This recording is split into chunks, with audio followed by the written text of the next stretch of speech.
When the legions withdrew, they left behind a silence. Not the silence of peace, but the kind that follows collapse. When coins stop arriving, when governors vanish, and when orders cease to carry weight. The Roman occupation of Britain had lasted nearly 4 centuries. It had brought roads, forts, tax systems, urban layouts, bathhouses, and villas with mosaic floors. It had brought Latin, Christianity, and the administrative apparatus of empire. But it had not brought permanence. By the early 5th century, the signs of retreat were visible in every part of the island. The garrisons at Hadrian's Wall had thinned.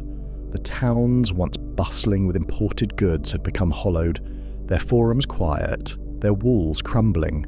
Letters from the continent stopped arriving.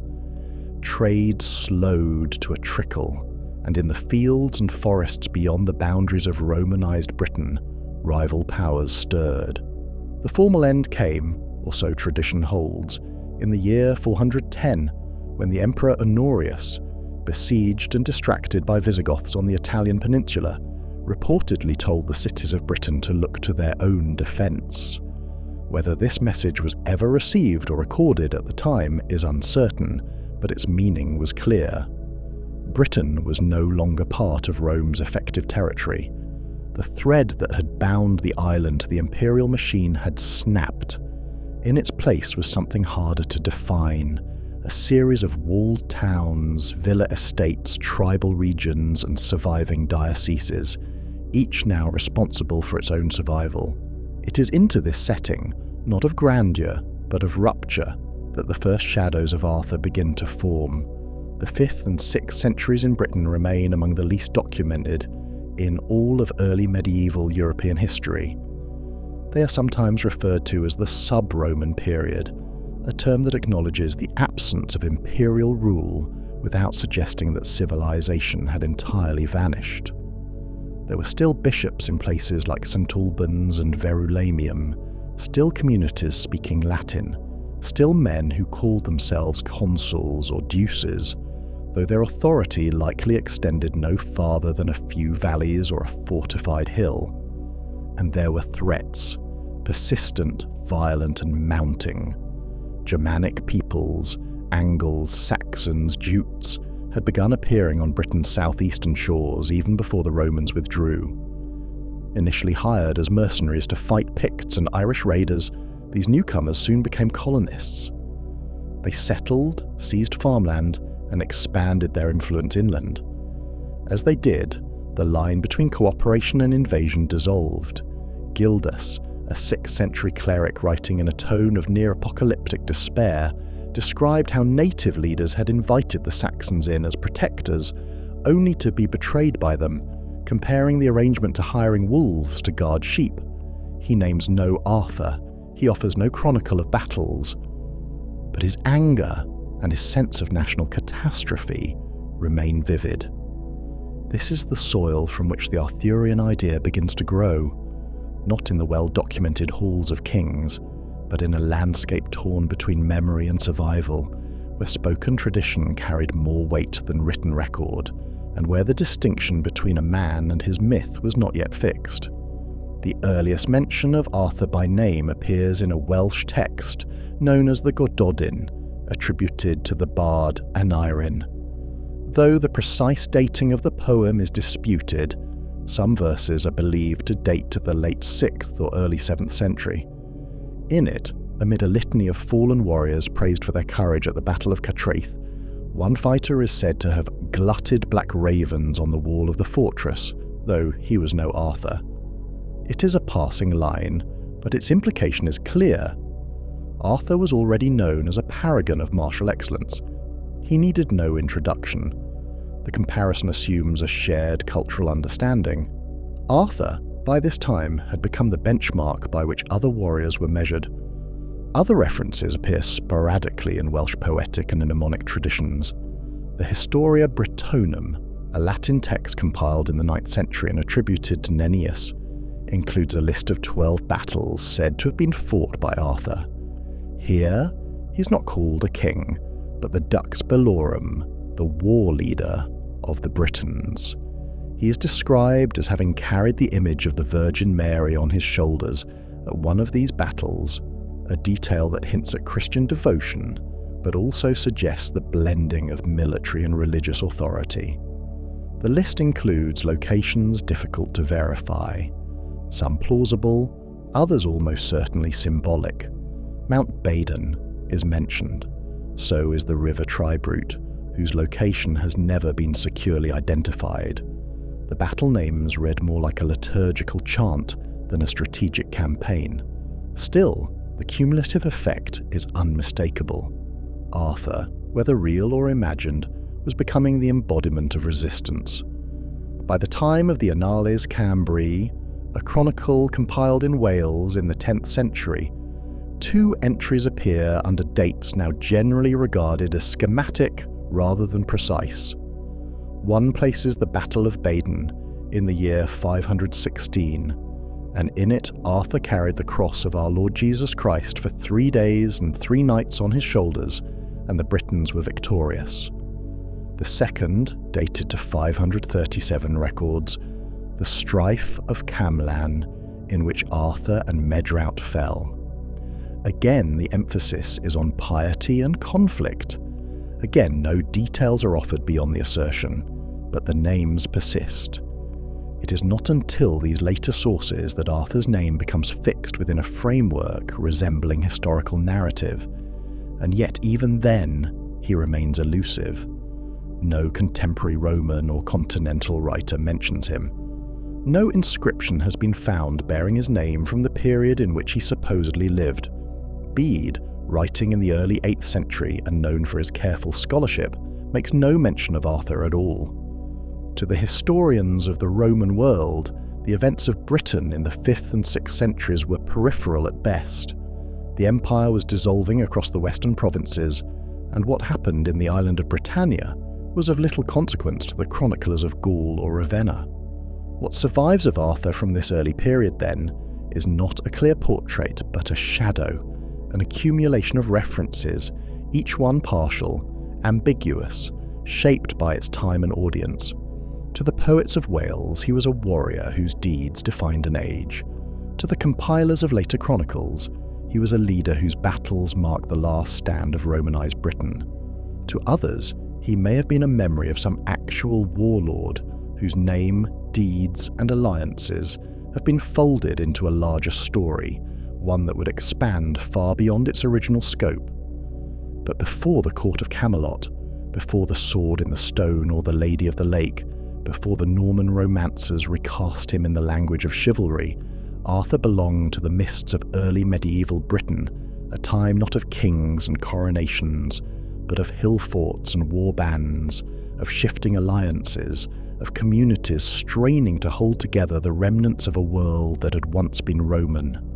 And in that world, where roads crumbled and cities emptied, where Latin prayers were still spoken in half-abandoned churches, and where new peoples pushed inward from the sea, the story of a great leader who once stood against the tide would have carried power, even if only passed from mouth to mouth. It is from this world that the earliest Arthur emerges, not yet a myth, but not quite a man, shaped by the needs of memory and the hunger for continuity in an age where both were under siege. The ground beneath Britain holds more than 1,000 years of buried questions, but it does not give up answers easily. The centuries that followed Rome's withdrawal did not lend themselves to easy excavation. Fortresses were repurposed, temples dismantled and rebuilt as churches, hill forts occupied and abandoned in cycles that overlapped without clear delineation.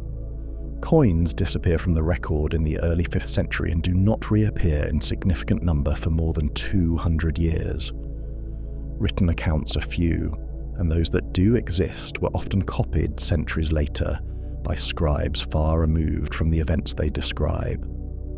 In this landscape of partial information, the historical reality of Arthur has remained elusive, not because there is a lack of interest, but because every possible clue leads to further ambiguity.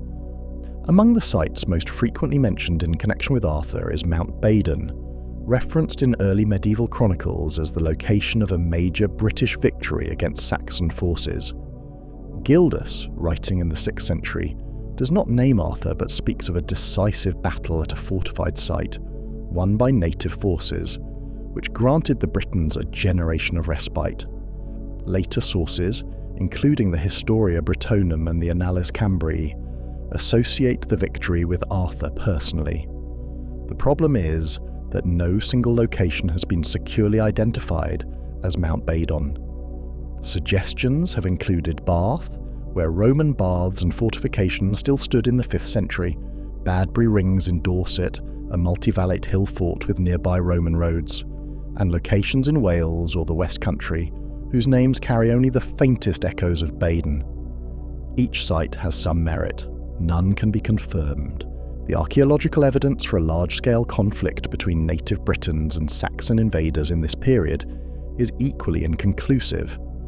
There are signs of turmoil, burn layers, hastily repaired walls, concentrations of weaponry, but no single battle has left the kind of material imprint that would confirm its association with Arthur, nor is there any inscription, monument or dedicatory stone from the 5th or 6th century that bears his name.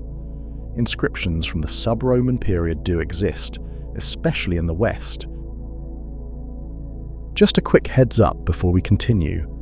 The visuals in this video help set the scene, but you don't need to watch them to follow along. Feel free to let this play in the background while you work, relax, or as you're drifting off to sleep. Now sit back, relax, and let's get back to the stories. In Cornwall, Wales, and parts of Cumbria, but none mention Arthur, and none point to a central figure commanding a unified resistance. There are, however, sites that have become attached to the legend through later tradition. Cadbury Castle in Somerset, an Iron Age hill fort later reoccupied during the 5th and 6th centuries, has long been identified in folklore as Camelot. Excavations conducted in the 1960s revealed that the site had indeed seen significant activity during the sub-Roman period, including fortification upgrades and signs of elite occupation. The scale and organisation of the reconstruction suggest the presence of a high-status leader with considerable resources, but even here, the evidence is circumstantial. No name survives. The identification of Cadbury with Camelot comes from 16th century antiquarians working from oral tradition, not contemporary records. Similarly, Glastonbury Abbey, which in the 12th century claimed to possess the tomb of Arthur and Guinevere, offers no genuine historical insight. The grave slab and bones discovered there were almost certainly part of a monastic fabrication intended to attract pilgrims and prestige at a time when the abbey's wealth and influence were in decline. The monks who reported the find described a lead cross bearing Arthur's name, along with an epitaph written in crude Latin. The object has since vanished, and no contemporary witness not affiliated with the abbey ever recorded its existence. Despite the lack of definitive archaeological confirmation, the figure of Arthur did not recede into obscurity in the centuries following the sub-Roman period. On the contrary, he grew. In the Welsh tradition, Arthur became the central figure in a vast cycle of heroic poetry and prose. The Mabinogion, a collection of medieval Welsh tales compiled in its surviving form during the 12th and 13th centuries, portrays Arthur as a warrior king surrounded by a court of bold knights and magical figures. These stories blend martial valour with fantastical elements, enchanted cauldrons, shapeshifters, otherworldly battles. Arthur's court in these texts is often situated at Caerleon or elsewhere in southern Wales, though his reach is imagined to extend across the island. As Norman and Angevin rule extended across Britain, the figure of Arthur was absorbed into a broader European literary tradition. Geoffrey of Monmouth's Historia Regum Britannia, composed around 1136, did more than any single text to fix the Arthurian narrative in the Latin Christian imagination. Geoffrey presented Arthur not as a shadowy war leader, but as a king of global stature, born at Tintagel, crowned at Caerleon, and victorious not only over Saxons but over the kings of Norway, Denmark, and Gaul. In Geoffrey's telling, Arthur becomes an emperor in all but name, a ruler of unparalleled reach who defends the church, unites the Britons, and whose eventual departure to Avalon leaves a nation in mourning. Geoffrey's sources, if they existed, have never been found. His account blends classical models, oral legend, and his own invention, shaped by the political needs of his time. But the impact was immediate. Arthur became a national figure, not just in Wales or Cornwall, but across the Anglo-Norman realm. From there, the legend continued to evolve. French poets such as Chrétien de Troyes introduced Lancelot and the Grail. The Arthurian world was transplanted into the language of courtly love and chivalric adventure. In English, the tradition culminated in the Le Morte d'Arthur of Sir Thomas Malory, printed by William Caxton in 1485.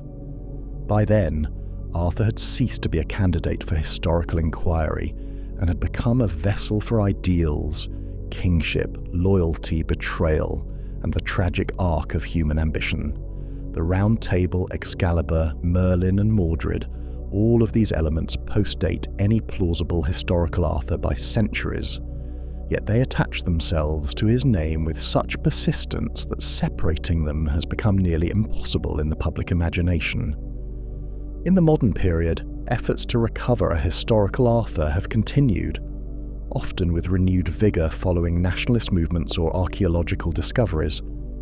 Some scholars have proposed that Arthur was not a single person, but a composite, drawn from the deeds of several war leaders whose memory converged in later tradition. Others argue that he may never have existed at all, that his earliest mentions reflect not a man but a motif, a symbolic figure invoked in poetry and song to represent resistance and unity in a time of fracture. Still, the pattern remains. A figure who appears only after he would have lived, whose name is remembered where records fail, and whose image shifts according to the needs of each generation.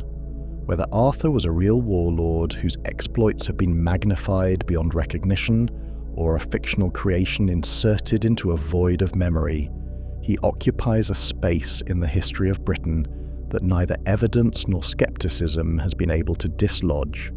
The effort to find him, in ruins, in manuscripts, in half-remembered toponyms, continues not because he is necessary to the historical record, but because the world that produced him was one so difficult to understand. The fall of Roman Britain, the retraction of civilization from its provincial edge, and the survival of communities through centuries of isolation and invasion. All of this cries out for narrative, and Arthur, however dimly glimpsed, offered that narrative. He filled the gap between the collapse of empire and the rise of kingdoms. He stood where no king stood, led where no records show a leader, and fought where memory could no longer remember who had been lost. In that narrow window between the Roman withdrawal and the formation of English identity, Arthur provided a name where history had left only silence. Whether real or not, he has remained. In the centuries following the Roman withdrawal from Britain, when the legions departed and the roads cracked under moss and hoof, the land north of the Humber entered an age of ambiguity, where memory dimmed and history bled into legend. It was during this uncertain period, in the late 5th and early 6th centuries, that the kingdom of Rheged rose and briefly burned with brilliance, before vanishing so completely that its location would become the subject of centuries of speculation. Its story, or what can be recovered of it, survives only in verses composed long after its decline, in heroic elegies and scattered references that suggest not only a centre of military strength, but a culture of poetic refinement that endured in oral tradition even as the political structure that supported it crumbled. Rheged was never listed among the great polities of classical antiquity, nor did it leave behind chronicles in Latin or stonework carved with enduring names. It emerges instead from the misted edge of recorded history through the Welsh poems of Taliesin and later triads that preserved fragments of earlier tales. These sources present a kingdom situated somewhere in what is now northern England or southern Scotland, perhaps anchored in the lands of Cumbria or the Solway coast, commanding a strategic position between the fractured territories of post-Roman Britain. It was one of several Brittonic successor states that rose from the ruins of imperial administration, alongside Elmet, Gododin, Strathclyde and others, each vying for dominance amid the encroachments of Anglo-Saxon expansion and internecine rivalries among native warlords. At the heart of Rheged's cultural and military life stood the figure of Urien, known in the poetic record as Urien Rheged. He is the most clearly defined monarch of the early British North, and though his historical existence is difficult to verify in strict documentary terms, the consistency of his presence in later sources suggests a real foundation beneath the literary elevation.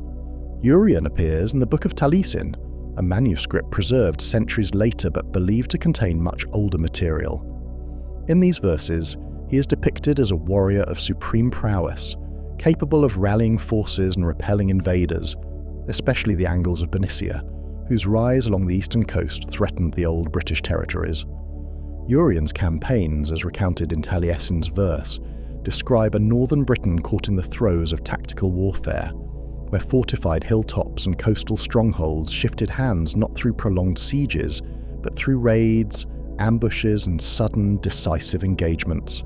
The poems speak of battles at places like Catraeth and Gwenystrad, often with minimal geographic precision, but with a vivid sense of human struggle and territorial stakes. These were conflicts shaped not by standing armies or formal declarations, but by the necessity of asserting control over river valleys, grazing lands, and the fealty of lesser lords, whose loyalty could evaporate as quickly as the morning mist. Urien's family, like many royal lines of the period, blended genealogy with myth. He was said to be descended from Cole Hen, the semi-legendary Old King Cole, who supposedly ruled much of the north after Rome's departure. Whether this lineage reflects actual dynastic succession or later poetic attempts to impose structure on a chaotic period is unclear. But the appeal of ancestry in legitimizing authority was no less potent in sub-Roman Britain than it had been under imperial rule. Urien's own son, Owain, appears in both poetry and later Arthurian romance, indicating the degree to which Rheged's history became inseparable from the broader mythos of British resistance to Saxon incursion. Owain ap Urien emerges from the poems as a figure of nobility and tragedy, one whose military skill equalled his father's, but whose fate was marked by internal treachery.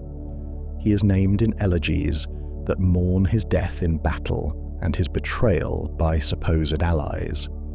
Some sources suggest that Owain was killed by Morcant Bulk, a northern king who had once been an ally against the Angles. The reasons are unrecorded, but the implications are clear. The alliances that held back external enemies were always tenuous, vulnerable to ambition and resentment. The death of Owain appears to have marked a critical rupture in the stability of Rheged, after which it begins to vanish from the record. The poetry associated with Rheged reveals a society deeply invested in the commemoration of martial valour, where bards played a central role not only in preserving memory, but in shaping it. Talison's odes to Urien and Owain are not simple panegyrics. They embed their subjects within a landscape of rivers and hills, they enumerate their victories and catalogue their enemies, and they speak to a world where the spoken word functioned as both historical record and political tool. Through these poems, Rheged is framed not just as a polity, but as a cultural entity defined by its resistance to oblivion. The kingdom's place in the broader history of early medieval Britain is difficult to chart. No surviving charters or royal decrees name it. There are no administrative boundaries that can be drawn with certainty. Yet the recurrence of the name in Welsh genealogies, in triads that pair it with better documented kingdoms, and in verse that exalts its warriors, attests to its stature in the collective memory of the Brittonic-speaking peoples. Rheged may never have achieved the territorial scale of Northumbria or the administrative coherence of Wessex, but for a generation or two, it stood as a bulwark of native power, in a region increasingly dominated by Germanic newcomers. What followed after Urien and Owain remains unclear. Some believe Rheged survived into the 7th century, perhaps diminished, perhaps absorbed by neighbouring powers. Others argue that it fractured under internal pressure and external assault, its legacy preserved only in bardic lament. Yet the survival of its name in poetry long after its presumed collapse suggests that Rheged remained potent as an idea, even when it had ceased to function as a kingdom. The image that emerges is of a kingdom that was at once marginal and central, fleeting in its political lifespan, yet enduring in its cultural resonance. It did not shape the formal chronicles of Britain's later medieval narrative, but it haunted the imagination of those who looked back on the age before the Saxons held the island's crown. Rheged may never yield to excavation or map, but in the surviving poetry of Taliesin and the oral traditions carried into the hills of Wales and Cumbria, it retains a presence that transcends the silence of its stones. When the legions withdrew, they left behind a silence, not the silence of peace, but the kind that follows collapse, when coins stop arriving, when governors vanish, and when orders cease to carry weight. The Roman occupation of Britain had lasted nearly 4 centuries. It had brought roads, forts, tax systems, urban layouts, bathhouses, and villas with mosaic floors. It had brought Latin, Christianity, and the administrative apparatus of empire. But it had not brought permanence. By the early 5th century, the signs of retreat were visible in every part of the island. The garrisons at Hadrian's Wall had thinned. The towns, once bustling with imported goods, had become hollowed, their forums quiet, their walls crumbling. Letters from the continent stopped arriving. Trade slowed to a trickle, and in the fields and forests beyond the boundaries of Romanized Britain, rival powers stirred. The formal end came, or so tradition holds, in the year 410, when the Emperor Honorius, besieged and distracted by Visigoths on the Italian peninsula, reportedly told the cities of Britain to look to their own defence. Whether this message was ever received or recorded at the time is uncertain, but its meaning was clear. Britain was no longer part of Rome's effective territory. The thread that had bound the island to the imperial machine had snapped. In its place was something harder to define, a series of walled towns, villa estates, tribal regions, and surviving dioceses, each now responsible for its own survival. It is into this setting, not of grandeur but of rupture, that the first shadows of Arthur begin to form. The 5th and 6th centuries in Britain remain among the least documented in all of early medieval European history. They are sometimes referred to as the sub-Roman period, a term that acknowledges the absence of imperial rule without suggesting that civilization had entirely vanished. There were still bishops in places like St. Albans and Verulamium, still communities speaking Latin, still men who called themselves consuls or duces, though their authority likely extended no farther than a few valleys or a fortified hill. And there were threats, persistent, violent, and mounting. Germanic peoples, Angles, Saxons, Jutes, had begun appearing on Britain's southeastern shores even before the Romans withdrew. Initially hired as mercenaries to fight Picts and Irish raiders, these newcomers soon became colonists. They settled, seized farmland, and expanded their influence inland. As they did, the line between cooperation and invasion dissolved. Gildas, a 6th century cleric writing in a tone of near-apocalyptic despair, described how native leaders had invited the Saxons in as protectors only to be betrayed by them, comparing the arrangement to hiring wolves to guard sheep. He names no Arthur. He offers no chronicle of battles. But his anger and his sense of national catastrophe remain vivid. This is the soil from which the Arthurian idea begins to grow, not in the well-documented halls of kings, but in a landscape torn between memory and survival, where spoken tradition carried more weight than written record, and where the distinction between a man and his myth was not yet fixed. The earliest mention of Arthur by name appears in a Welsh text known as the Gododin, attributed to the bard Aneurin. Though the precise dating of the poem is disputed, some verses are believed to date to the late 6th or early 7th century. In it, amid a litany of fallen warriors praised for their courage at the Battle of Catreth, one fighter is said to have glutted black ravens on the wall of the fortress, though he was no Arthur. It is a passing line, but its implication is clear.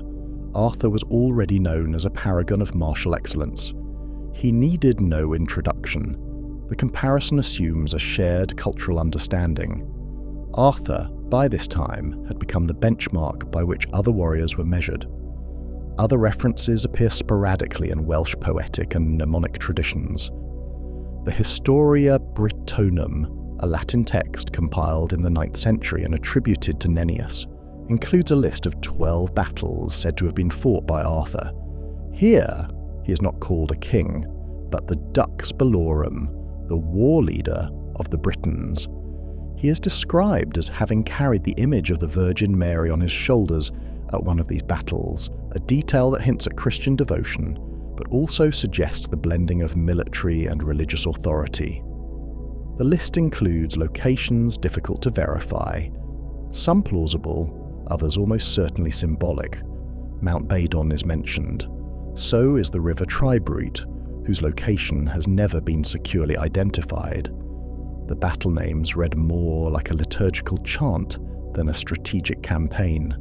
Still, the cumulative effect is unmistakable. Arthur, whether real or imagined, was becoming the embodiment of resistance. By the time of the Annales Cambriae, a chronicle compiled in Wales in the 10th century, 2 entries appear under dates now generally regarded as schematic rather than precise. One places the Battle of Badon in the year 516, and in it Arthur carried the cross of our Lord Jesus Christ for 3 days and 3 nights on his shoulders, and the Britons were victorious.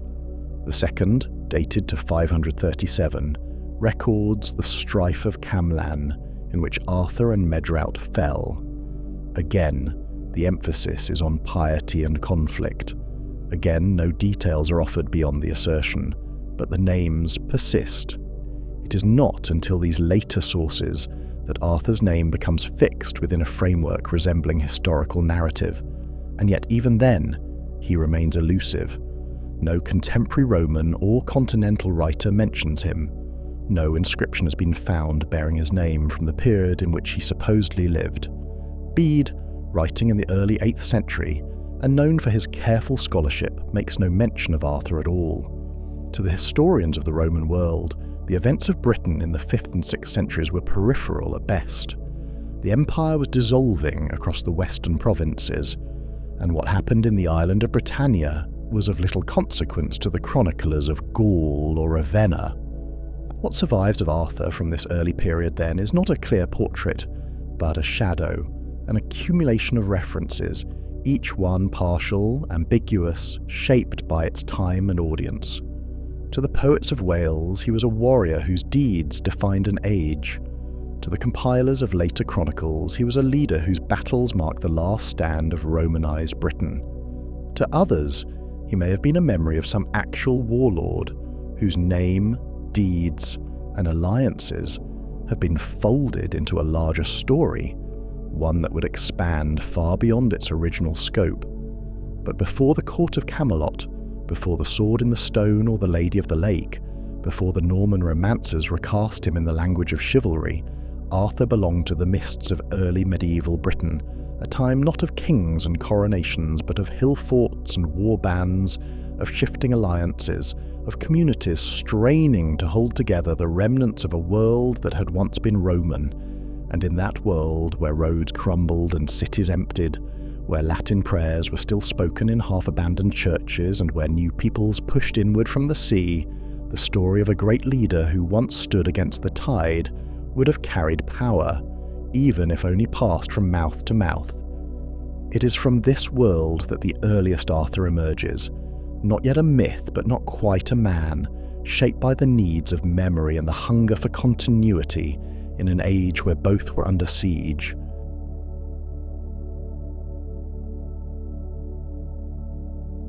The hill itself is unnamed in the surviving record, its slopes unmeasured, its soil unsifted. No ancient plaque stands atop it, no weathered inscription carved by victors, no crown of ruins to mark the turning of a war. But somewhere in the late 5th or early 6th century, on a rise that may have overlooked a Roman road or a line of river marshes, a force of Britons halted the Saxon advance in what may have been the final moment before the island was irrevocably lost. The accounts that survive are few and terse, composed long after the fact, and their purposes more moral than military. Yet they converge on a single point. There was a battle. It was a great victory for the Britons, and it came after years of despair. The memory of Roman Britain was still visible in stone and ruin. Along Hadrian's wall the gates had rusted, but the shape of empire lingered. The great cities, Londinium, Eboracum, Verulamium, had emptied or shrunk. Their forums overgrown, their aqueducts broken, but their presence remained like bones beneath the skin. What had once been a province of imperial reach had become a patchwork of petty kingdoms, tribal enclaves, fortified hilltops, and isolated estates. Coinage ceased, literacy waned, villas collapsed into farmsteads, and into this fractured landscape came the Saxons.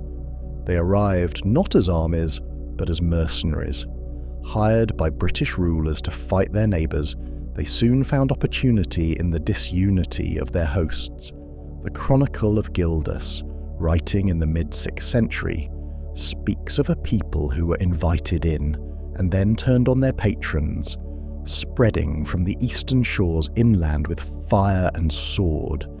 The old order collapsed under the weight of its own fragmentation, and the newcomers took what was undefended.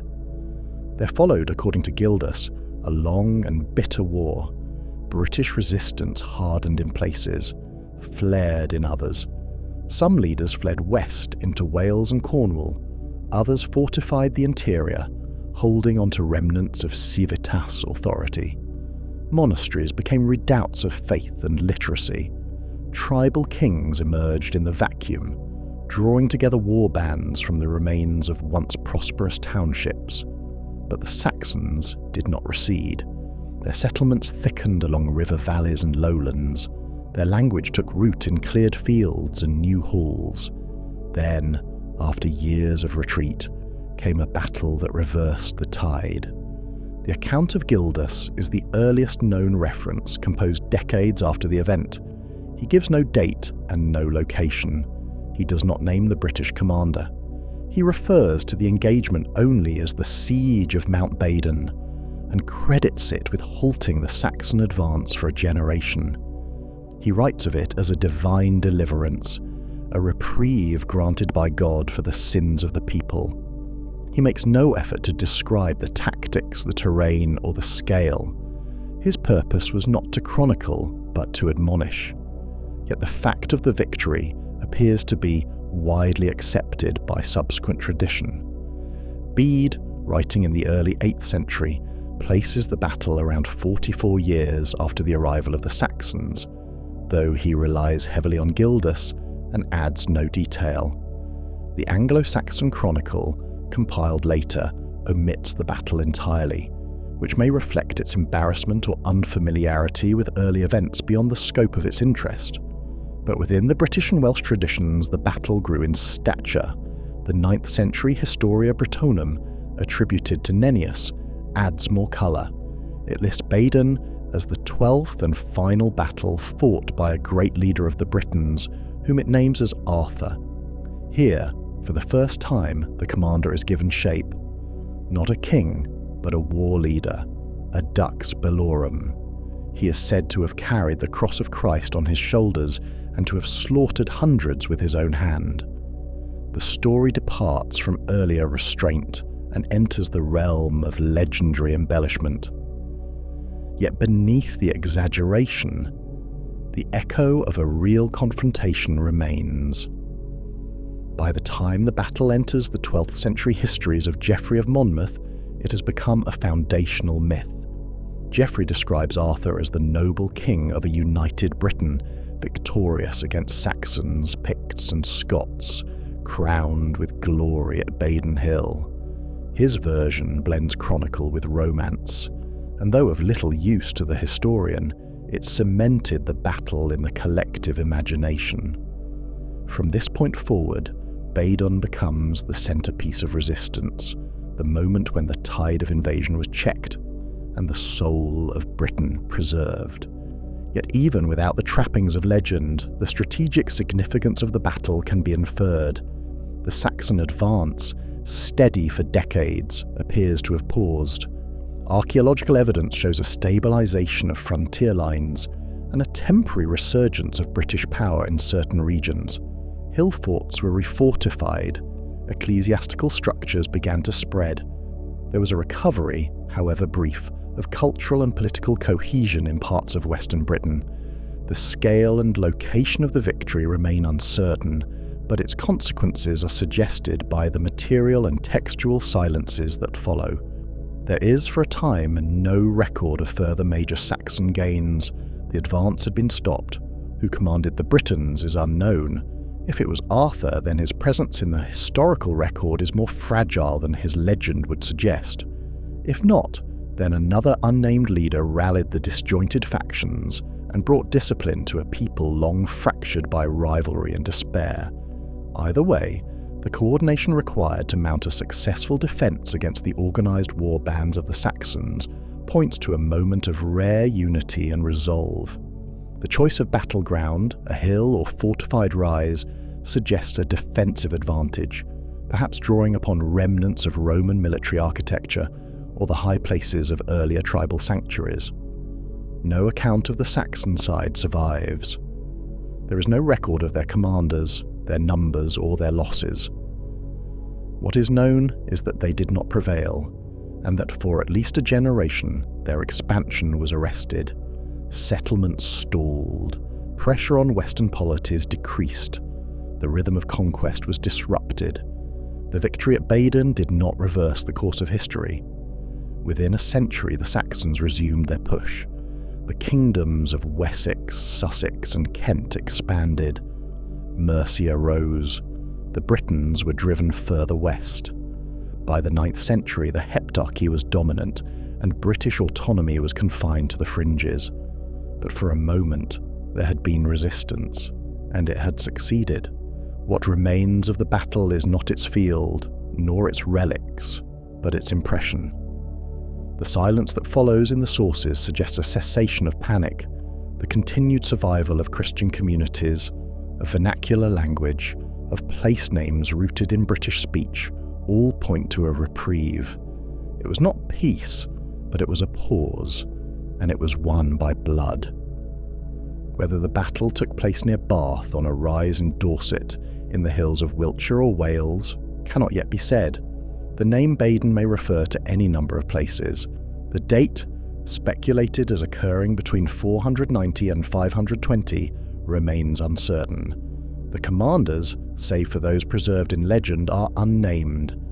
Yet, within that uncertainty lies the shape of an event powerful enough to outlive its facts. A victory was won. It held the line. And for a time, in the darkening centuries of post-Roman Britain, that was enough. The search for Badon has outlasted empires, outpaced dynasties, and passed through every stage of historical method from monastic transcription to satellite mapping. The earliest sources name it, the later ones elaborate on it, but none fix it to the soil with certainty. It stands not only as a battle, but as an unresolved question, carried across centuries by monks, antiquarians, philologists, archaeologists, and military historians, all circling a victory whose echo has remained stronger than its coordinates. The first mention of the Battle of Badon comes from Gildas, writing sometime in the middle of the 6th century. His concern was moral collapse, not historical record, and his description is brief. He calls it a siege, but provides no location, no date, no geography, only its role as a decisive reversal of Saxon expansion. Bede, writing 2 centuries later, draws on Gildas and attempts to provide a date, estimating it to have occurred around 493, though his reliance on a vague chronology makes this more of a supposition than a fixed point. By the time of Nennius and the Historia Britanum, the narrative has gained names. Badon becomes the final victory of a war leader named Arthur, who fights 12 battles against the Saxons, culminating in the triumph at Badon.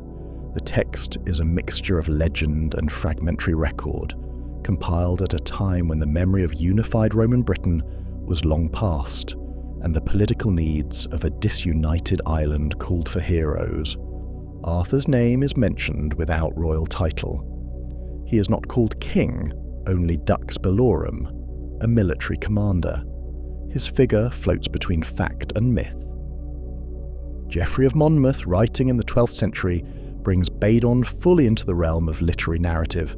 In his Historia Regum Britannia, Arthur is a king and conqueror, the Battle of Badon a grand set piece, part of a sweeping chronicle of British glory. Geoffrey's account bears little relation to verifiable events, but his influence is unmatched.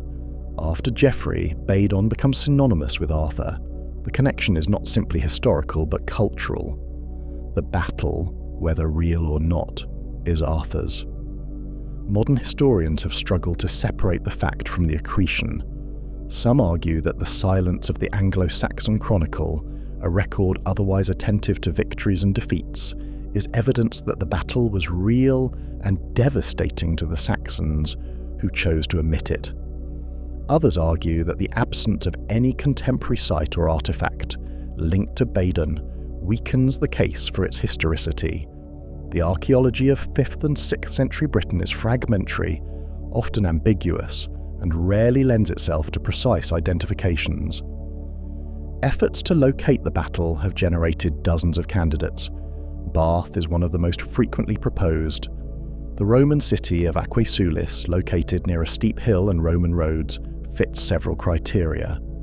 The name Badon may be a corruption or evolution of Bathdon or Badon Tun.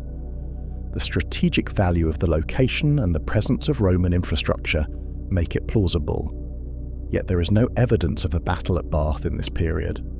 No mass graves, no weapon deposits, no burned layers dated to the correct range. Other candidates include Badbury Rings in Dorset, a hill fort with evidence of occupation and refortification in the sub-Roman period. Liddington Castle in Wiltshire has also been suggested, as have locations in Wales, Somerset and southern Scotland. Each site is supported by circumstantial alignments of place names, topography and speculative chronology. None are confirmed. The association with Arthur complicates the search. Arthur is a composite figure, present in early Welsh poetry, in the annals of medieval chroniclers, and in the stories of Geoffrey, Chrétien de Troyes, Malory, and the later romances. His historicity is debated, his timeline uncertain, his geography shifting. If Arthur did not exist, then the attribution of Badon to him is literary rather than factual. If he did exist, then Badon is the only battle ascribed to him by Gildas's era that may have a basis in contemporary events. Some scholars suggest that Badon was not a single battle, but a campaign. Others argue it was a symbolic narrative constructed to explain the observable pause in Saxon expansion. The archaeological record does show a stabilisation of frontiers around the year 500. With reduced evidence of Saxon movement and a resurgence of British hill fort use, this suggests a military check on expansion, but not necessarily a singular battle. The problem is compounded by the lack of written sources from the Britons themselves. Most surviving records were written centuries later by clerics with theological or political purposes. The loss of documentary continuity after the Roman withdrawal means that even real events were remembered only in oral tradition, reshaped by time and filtered through legend. Despite this, the battle remains a fixed point in the cultural memory of Britain. It appears in medieval chronicles, in Welsh genealogies, in Irish annals. It is referenced in the earliest versions of the Annales Cambriae, which assign it a date of 516, though the reliability of that dating is highly questionable. In the modern period, It has been the subject of scholarly monographs, battlefield archaeology, and comparative linguistic analysis. Its endurance is due in part to its usefulness. For early Christian writers, it was a divine reprieve. For nationalists, it was proof of resistance. For Arthurian romantics, it was the crowning moment of a heroic age. For historians, it remains one of the few fixed stars in the obscure sky of post-Roman Britain. The ambiguity of its location and date only enhance its power. It is a riddle, but a riddle surrounded by enough evidence to compel continued inquiry. The search continues not because scholars believe they will find the Ark of the Covenant buried in English soil, but because the process itself reveals the nature of early medieval Britain, fractured, transitional, layered with contradiction. Badon, whether battle or symbol, invites scrutiny because it rests at the intersection of history, memory, and identity. It is neither wholly real nor wholly invented. It is a placeholder for an event whose outlines remain just beyond the reach of confirmation. There is no modern site marked definitively as Badon. There are no anniversary commemorations on a known battlefield. Yet the name persists, studied and debated, not because it is settled, but because it is not.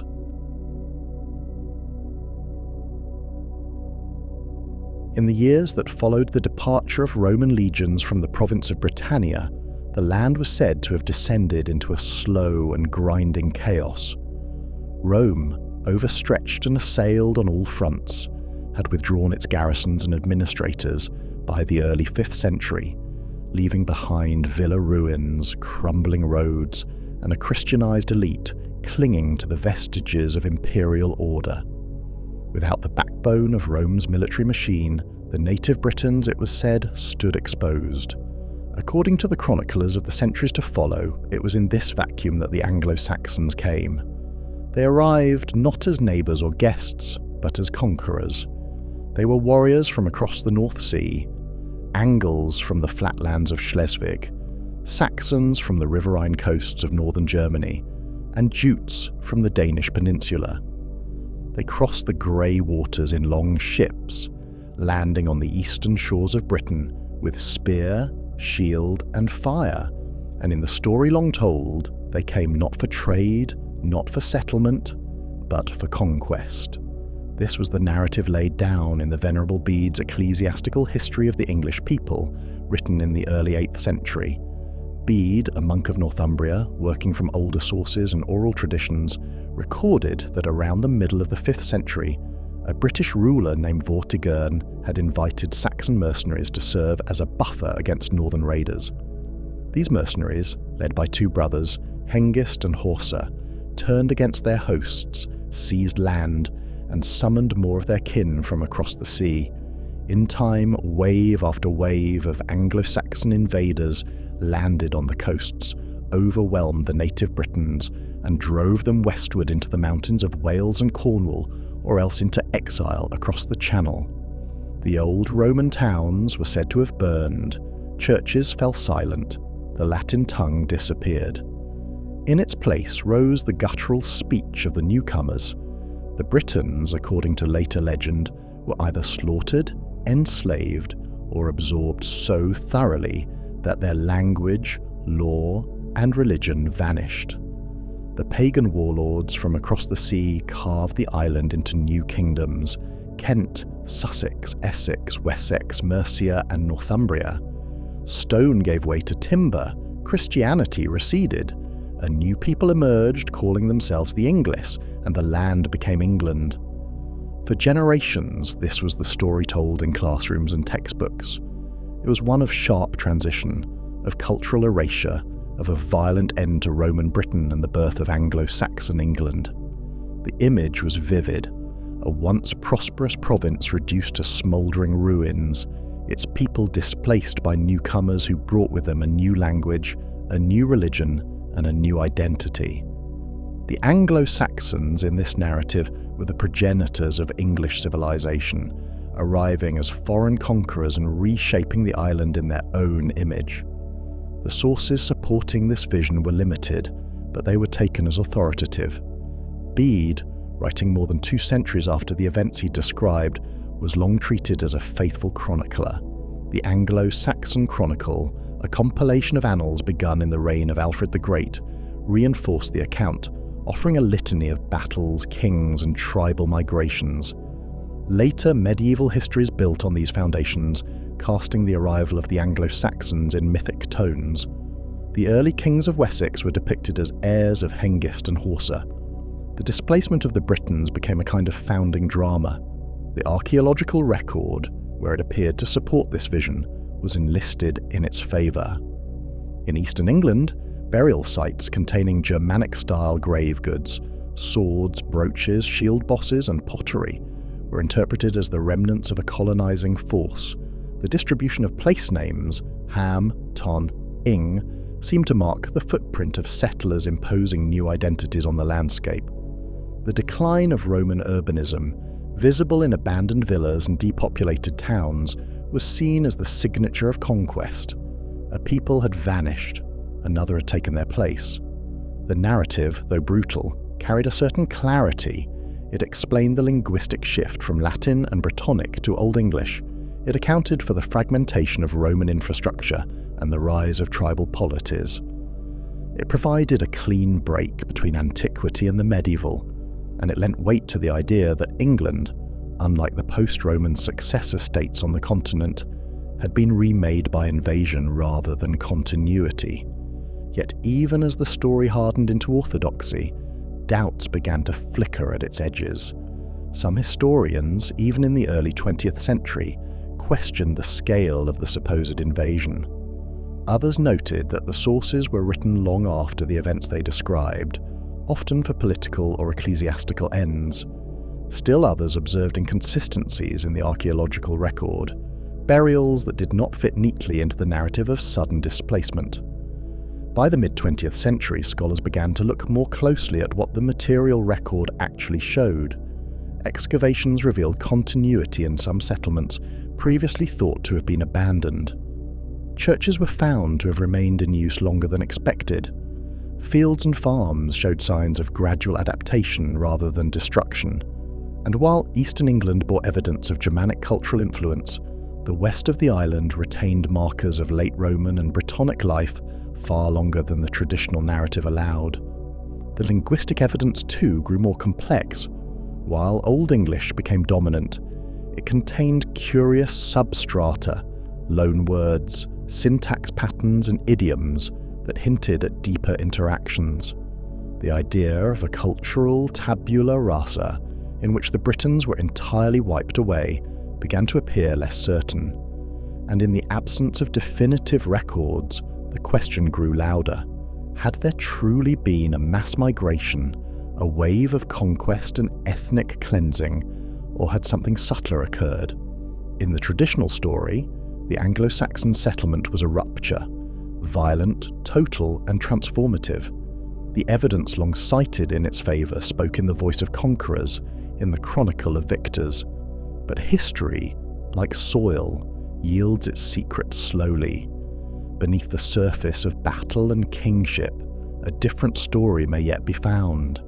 The myth of the Anglo-Saxon conquest, for so long accepted, now stands as a monument to the way histories are told and retold.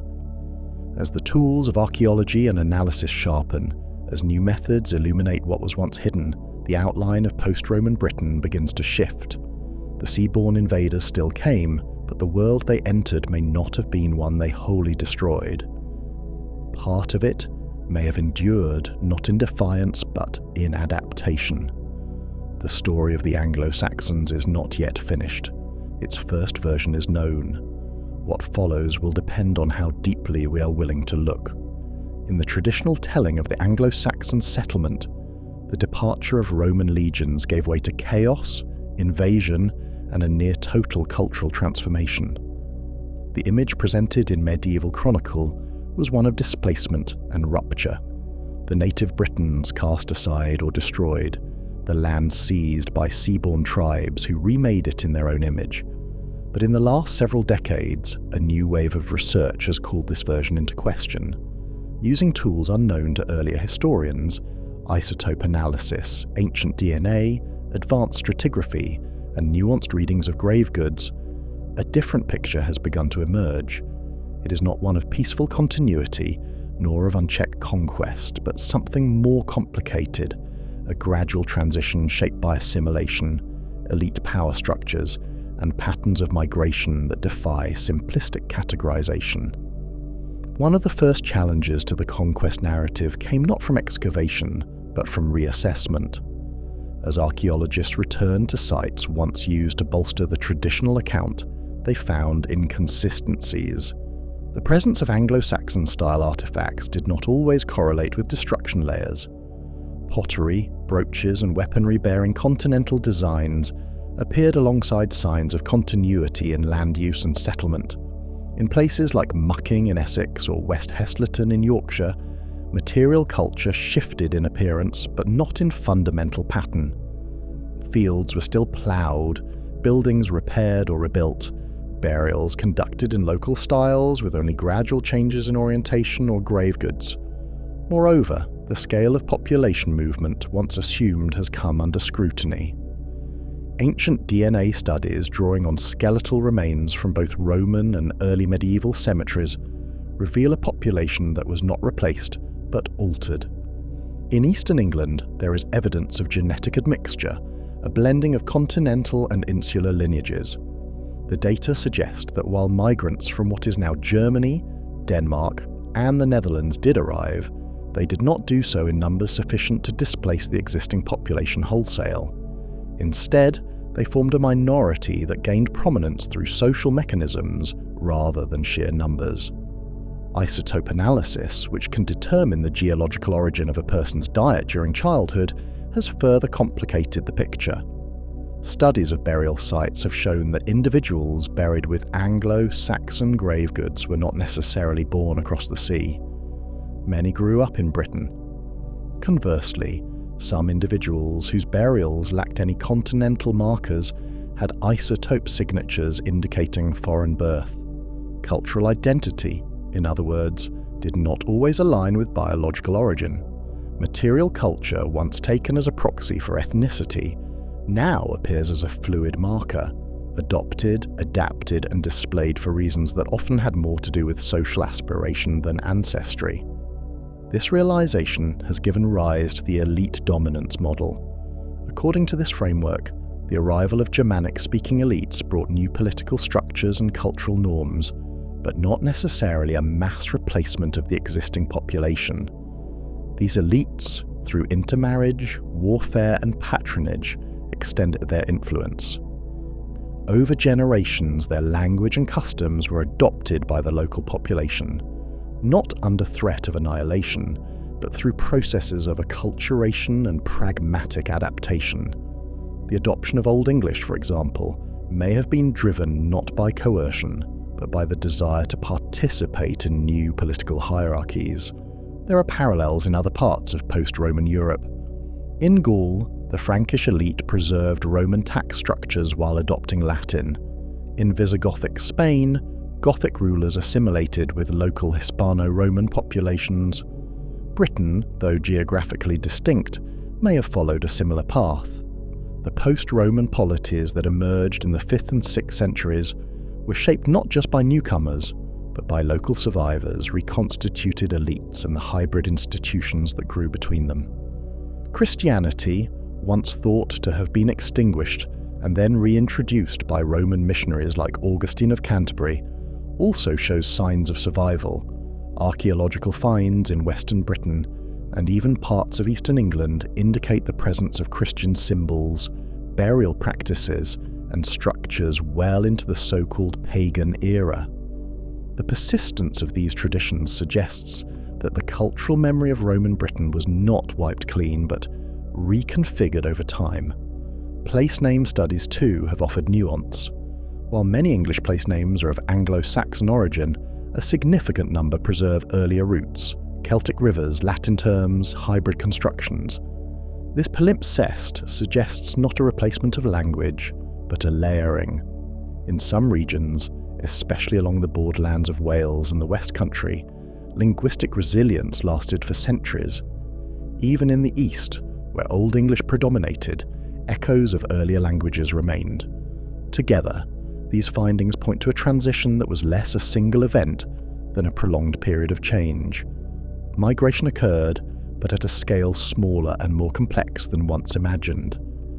Violence undoubtedly played a role in certain contexts, but so did alliance, cohabitation, and shared ritual. The image that now emerges is of a Britain shaped by movement and negotiation, by memory and reinvention. The Anglo-Saxon settlement myth, once a narrative of clean divisions, now yields to a story marked by ambiguity.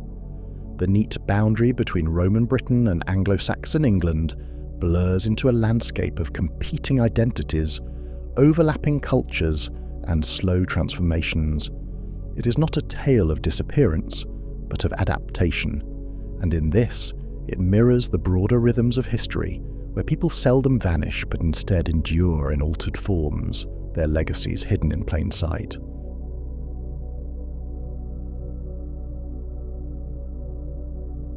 In the years following the initial excavation of Sutton Hoo, as the finds were catalogued, preserved, and eventually displayed to the public, attention turned to the deeper questions the burial posed.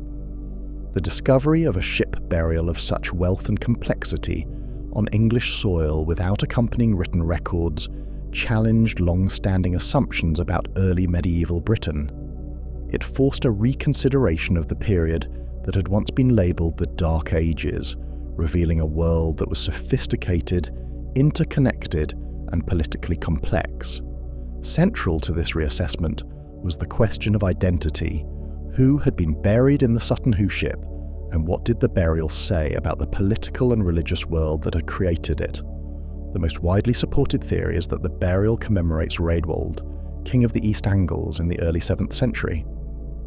Rheged appears in the Anglo-Saxon Chronicle and in Bede's ecclesiastical history of the English people, not as a minor chieftain but as a Bretwalda, or high king, with influence extending beyond his own kingdom. Bede, writing a century after Rheged's time, describes him as a man caught between faiths, one who maintained both Christian and pagan altars in his temple after his baptism. The blending of traditions within the Sutton Hoo burial aligns with this description. The grave goods include unmistakably pagan symbols of power and warfare, but also items suggestive of Christian influence, such as the Byzantine silver, which may have arrived through Christian trade networks or diplomatic channels. The burial thus seems to exist at a cultural and religious crossroads. It reflects a world in transition where old gods were still honoured, but new beliefs were making inroads, often through elite channels. The presence of feasting gear, musical instruments, and ornate weapons suggest a society that valued martial prowess and ceremonial display. The integration of foreign objects from the Mediterranean and beyond points to a realm that was far from isolated. It was instead part of a wider trading network that extended along the coasts of Europe and into the heartlands of the former Roman world.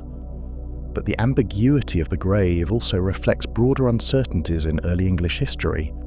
The 7th century is a period where textual records are fragmentary and often retrospective.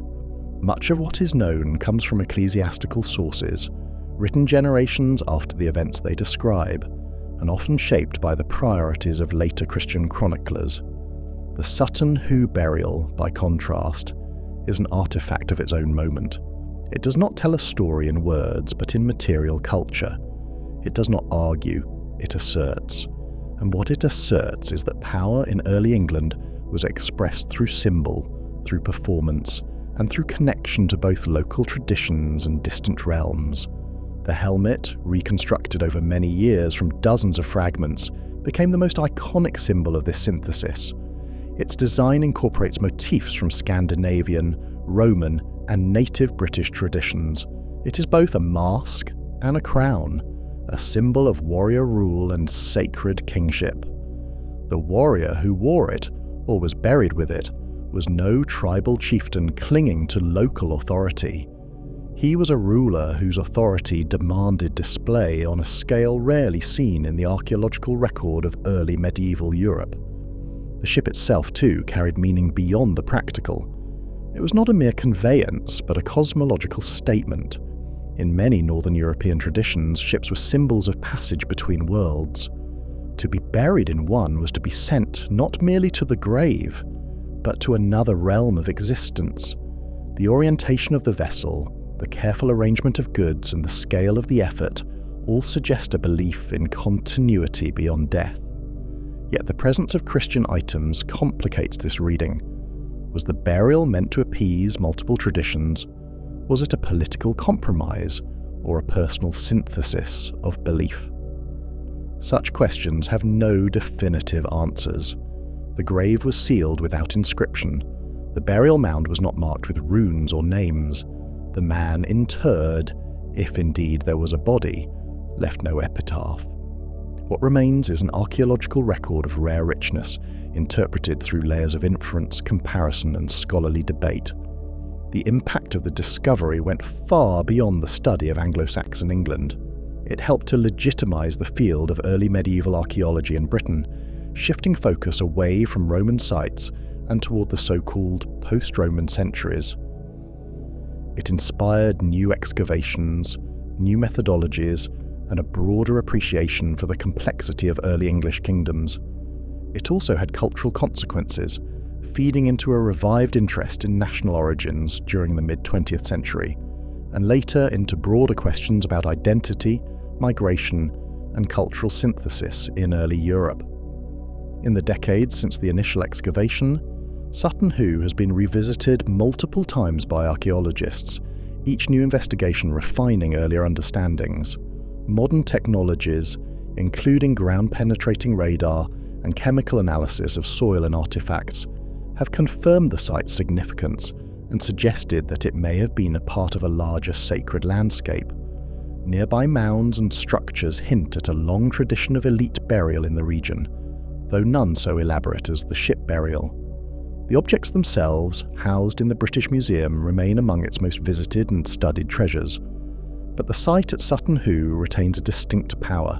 The contours of the mounds, the wind off the estuary, and the memory of the excavation that began on the eve of global war all contribute to a sense of enduring presence.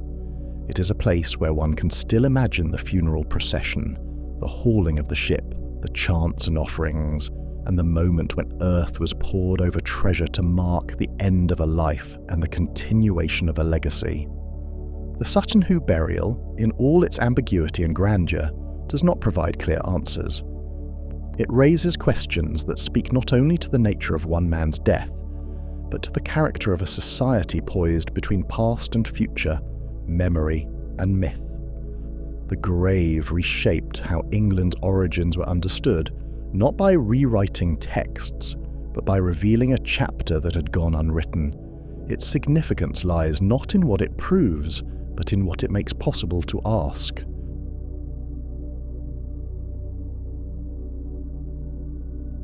There is no fixed moment when Roman Britain ended, no clean break that severed one age from the next, only a gradual decay of systems that once gave shape to life, tax records that ceased to be kept, markets that stopped importing wine and glass from the continent, roads that fell into disrepair not because they were forgotten, but because they no longer led to places that mattered.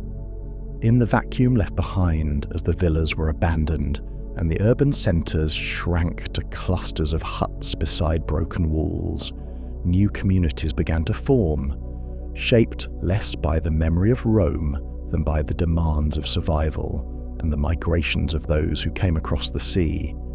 The men who arrived were not invaders in the sense of a single campaign or strategy. They came in waves, small bands of Germanic-speaking peoples from the northwestern shores of Europe, Angles, Saxons, Jutes and Frisians. They arrived first as mercenaries, later as settlers, and soon as rulers. They were not uniform in language or custom, but what they shared was a world that had not known the empire as a governing reality, only as a horizon. In the eastern and southern parts of Britain, Roman control had already weakened by the late 4th century, and it is here that the newcomers took root most quickly. They carved out holdings along river valleys, in coastal marshes, and on elevated ground where their timber halls could command the surrounding land. What emerged over the course of the 5th and 6th centuries was not a unified realm, but a patchwork of kingdoms, each defined by shifting alliances, warfare, dynastic ambition, and the slow consolidation of power around particular lineages. By the time the earliest annals were composed, scribes could look back and name 7 of these polities as the primary contenders in what came to be known as the Heptarchy: Northumbria, Mercia, East Anglia, Essex, Kent, Sussex, and Wessex. The term itself was coined later, a framework imposed on a more fluid reality, but it captures the essential character of the age, a fractured landscape where power was contested not just between rival kings, but within courts, among brothers, and against the persistent pull of local autonomy. Each kingdom had its own geography, culture, and external pressures. Kent, situated on the southeastern coast, was among the earliest to coalesce, its rulers benefiting from proximity to the Frankish world across the Channel. The Kentish kings adopted Christianity early, forging ties with Rome and Gaul, and established centres of learning and trade that gave the kingdom an initial advantage in diplomacy and religious prestige. Its court at Canterbury would later become a spiritual centre, but its political influence would decline as other powers rose further inland. To the east, the Kingdom of Essex occupied the Thames estuary, a marshy and fragmented terrain that lent itself more to raiding and riverine control than to expansive conquest. Essex never achieved the same prominence as its rivals, but it played a role in the balance of power, alternately allying with Kent, Mercia, or East Anglia, depending on the moment. East Anglia, stretching across the flatlands of what is now Norfolk and Suffolk, developed from a coalition of tribes, likely descendants of Anglian settlers, who gradually asserted control over the fenlands and inland waterways. Its kings traced their ancestry to Woofa, a semi-legendary founder whose name gave rise to the Woofingus dynasty. The court at Rendlesham, and later the burial complex at Sutton Hoo, reflected a kingdom with maritime connections, sophisticated craftsmanship, and a willingness to borrow symbols of authority from both Germanic and Christian sources. Yet, East Anglia was also vulnerable, its flat terrain difficult to defend, its power often checked by Mercian or Northumbrian ambition. Sussex and Wessex, further to the southwest, developed more slowly. The South Saxons of Sussex remained a localised force for much of the early period, hemmed in by wealden forests and coastal isolation. Wessex, however, with its core territories in the upper Thames and along the chalk downs of Hampshire and Wiltshire, would eventually rise to preeminence. In the 6th and 7th centuries, its kings were still minor players, expanding piecemeal through local campaigns, absorbing British enclaves in the west, and positioning themselves for future consolidation. Northumbria, by contrast, was a kingdom of sudden and remarkable power. Formed from the union of 2 earlier polities, Bernicia in the north and Deira to the south, Northumbria dominated the northern half of Britain by the early 7th century. Its kings ruled from strongholds at Bamberg and York. Its monasteries at Lindisfarne and Whitby became centres of religious and literary culture, and its royal house produced figures who would shape not only the political map but the spiritual life of England. King Edwin, Oswald and Oswiu were all rulers of scope and ambition, and their ability to exert influence as far south as Mercia and Wessex made Northumbria, for a time, the most formidable kingdom of the Heptarchy. But power in this period was never static. Alliances collapsed with a death, kingdoms fractured under the weight of succession disputes. Dynasties fell not through conquest alone, but through internal strife, famine, disease, or the erosion of loyalty among local elites. Warfare was constant, though often limited in scope, a matter of raids, tribute, and the taking of hostages rather than sustained occupation. The landscape of early Anglo-Saxon England was not one of large cities and standing armies, but of mobile retinues, fortified enclosures, and wooden halls that served as centres of power, hospitality, and judgment. Religious identity began to shape politics as Christianization spread across the island. Augustine's mission to Kent in 597 marked the formal beginning of Roman ecclesiastical influence, but conversion was not immediate or uncontested. The Irish tradition, rooted in Iona and Lindisfarne, competed with Roman models of hierarchy and ritual. Kings converted and reconverted, sometimes out of conviction, more often as a matter of political calculus. Baptism was a statement of allegiance as much as of faith. The Synod of Whitby in 664, at which Northumbria chose Roman customs over Celtic ones, reflected not theological victory, but the increasing importance of coordination with southern polities in the continent. Mercia in this era was still taking shape. Its early history is obscured by lack of contemporary sources. The Mercians occupied the central Midlands, a region defined not by natural boundaries, but by river systems, the Trent, the Severn, the Avon, and by the open plains that connected them. Unlike Northumbria or Kent, Mercia had no Roman urban centres to serve as administrative hubs. Its emergence was tied to local warlords consolidating smaller territories, forging ties among tribal leaders, and expanding through gradual pressure rather than sudden conquest. What united the Heptarchy was not a shared language or culture, but the constant presence of rivalry. Borders shifted with every generation. Kings rose and fell with alarming speed. Yet from this unstable foundation, the outlines of a political order began to emerge, one in which royal power was tied to landholding, military support, and increasingly religious legitimacy. By the 8th century, the balance had begun to shift. Northumbria's influence waned, Kent and East Anglia became subordinate to larger powers, and new contenders for supremacy emerged from regions once considered peripheral. The centre of gravity moved south and west, toward kingdoms that had once been overlooked, but had grown stronger through their ability to consolidate internal authority and absorb smaller polities. Among these, Mercia would rise with startling speed, but in the earliest days there were 7, or perhaps more depending on how one counts, and each vied not just for territory, but for the right to define what rulership would mean in a land no longer Roman but not yet England. The rise of Mercia was not inevitable. In the earliest generations of post-Roman Britain, the Midlands were less a unified region than a scattering of tribal territories divided by rivers, marshes, and wooded uplands. The people who lived there did not leave written records, and the earliest Mercian kings appear in the historical record not as founders of a state, but as names attached to battles and charters whose authenticity is often contested. The word Mercia itself derives from the Old English Merse, meaning the border people, and their kingdom, in its formative years, was defined more by its proximity to others. Welsh kingdoms to the west, East Anglia to the east, and the growing strength of Northumbria to the north, than by any internal coherence.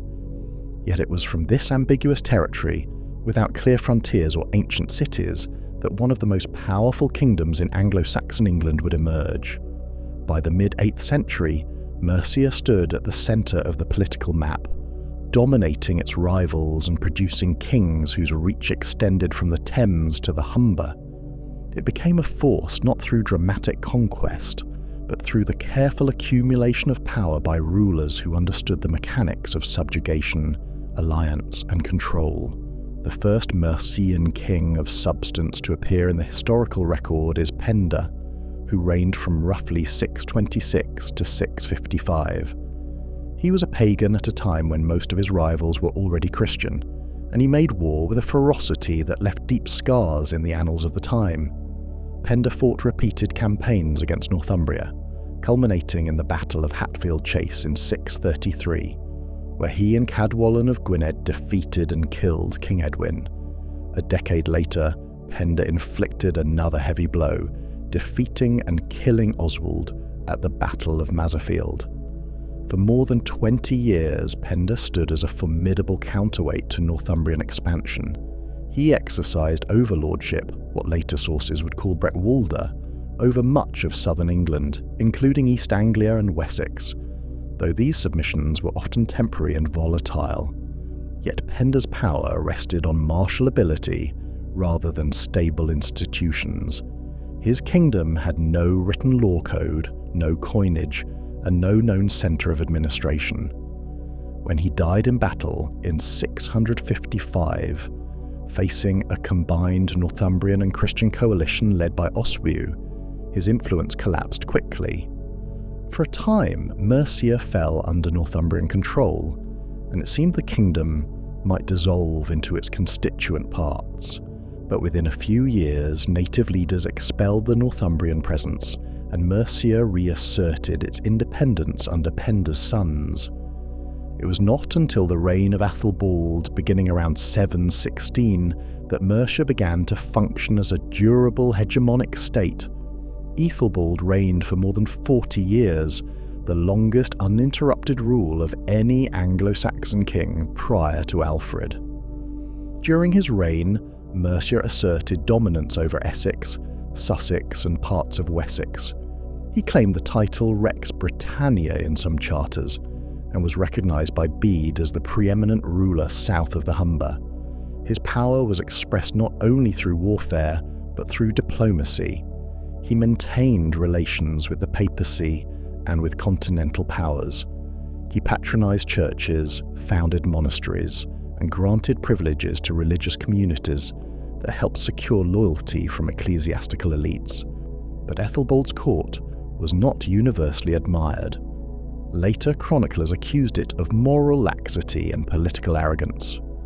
His assassination in 757, possibly the result of a palace coup, revealed the fragility beneath the surface. A brief period of disorder followed, until the throne was seized by a cousin, Offa, who would elevate Mercia to heights no other Anglo-Saxon kingdom had yet achieved. Offa ruled from 757 until his death in 796. He was not a usurper in the conventional sense. He had royal blood, but his rise was marked by ruthlessness. Once in power, he embarked on a campaign of consolidation and projection unmatched in early English history. He subdued Kent, forcing its kings into submission. He absorbed Sussex and extended his influence into East Anglia, where he oversaw the execution of a local king, Aethelberht, under murky circumstances. He reached agreements with Wessex that recognised Mercian supremacy, and he maintained diplomatic contact with Charlemagne, to whom he once proposed a dynastic marriage that would have linked the English and Frankish royal houses. Offa's administrative innovations were equally significant. He was the first Mercian king to mint a consistent and high-quality coinage, modelled on Carolingian standards, bearing his own name and often that of the Archbishop of Canterbury. These coins circulated widely, appearing as far away as the Rhineland, and attest to a level of economic integration and authority previously unseen among the Anglo-Saxons. He also issued royal charters in increasing numbers, documenting land grants, privileges and exemptions, often in partnership with religious institutions. His most visible legacy is the earthwork known as Offa's Dyke, a linear barrier stretching over 100 miles along the Welsh border. Though its exact date and function remain debated, it symbolised Offa's ambition to define the boundaries of his realm, not just militarily but territorially. It marked a shift in thinking, from kingship as personal rule over people to kingship as governance over land. Yet even Offa, at the height of his power, could not establish lasting dynastic security. His son Ecgfrith reigned for only a few months before dying under obscure conditions. Without a strong successor, Mercia entered a period of uncertainty. Though it remained a dominant force for another generation, the balance of power had begun to tilt.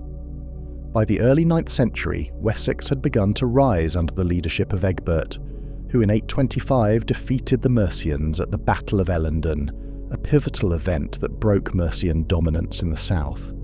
Egbert's victory allowed Wessex to absorb Kent, Surrey, Sussex and Essex, reshaping the map of southern England.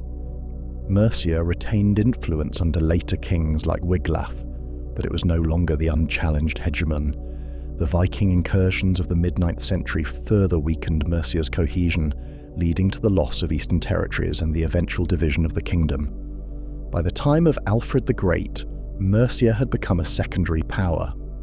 It entered into alliance with Wessex, and its later rulers held office more by negotiation than by birthright. The last independent Mercian king, Ceolwulf II, ruled under Viking pressure and disappeared from the record after 879.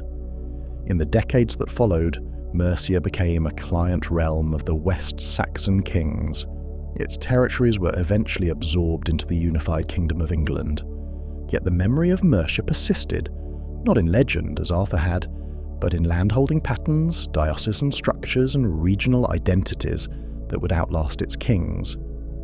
The Midlands retained a distinct character, shaped by centuries of Mercian rule. Its monasteries, such as Lichfield and Repton, remained centres of religious and cultural life. Its charters were copied and recopied in ecclesiastical archives, and its rulers, though forgotten by most, had once held the balance of power in Britain, shaping a political order that would provide the groundwork for future unification. What Mercia achieved was not an empire, nor a national state, but a form of regional supremacy that managed for a time to hold together a fractious landscape. It did so without the benefit of natural frontiers or ancient capitals. It succeeded because its kings understood that power required not only force, but also legitimacy, anchored in land, in the church, and in the fragile loyalties of men whose allegiance could be won but not assumed. When those loyalties shifted, the kingdom passed quietly into history. But for more than a century, it had shaped the course of England's future from its seat in the centre of the island, where the rivers converged and the borders were never quite secure.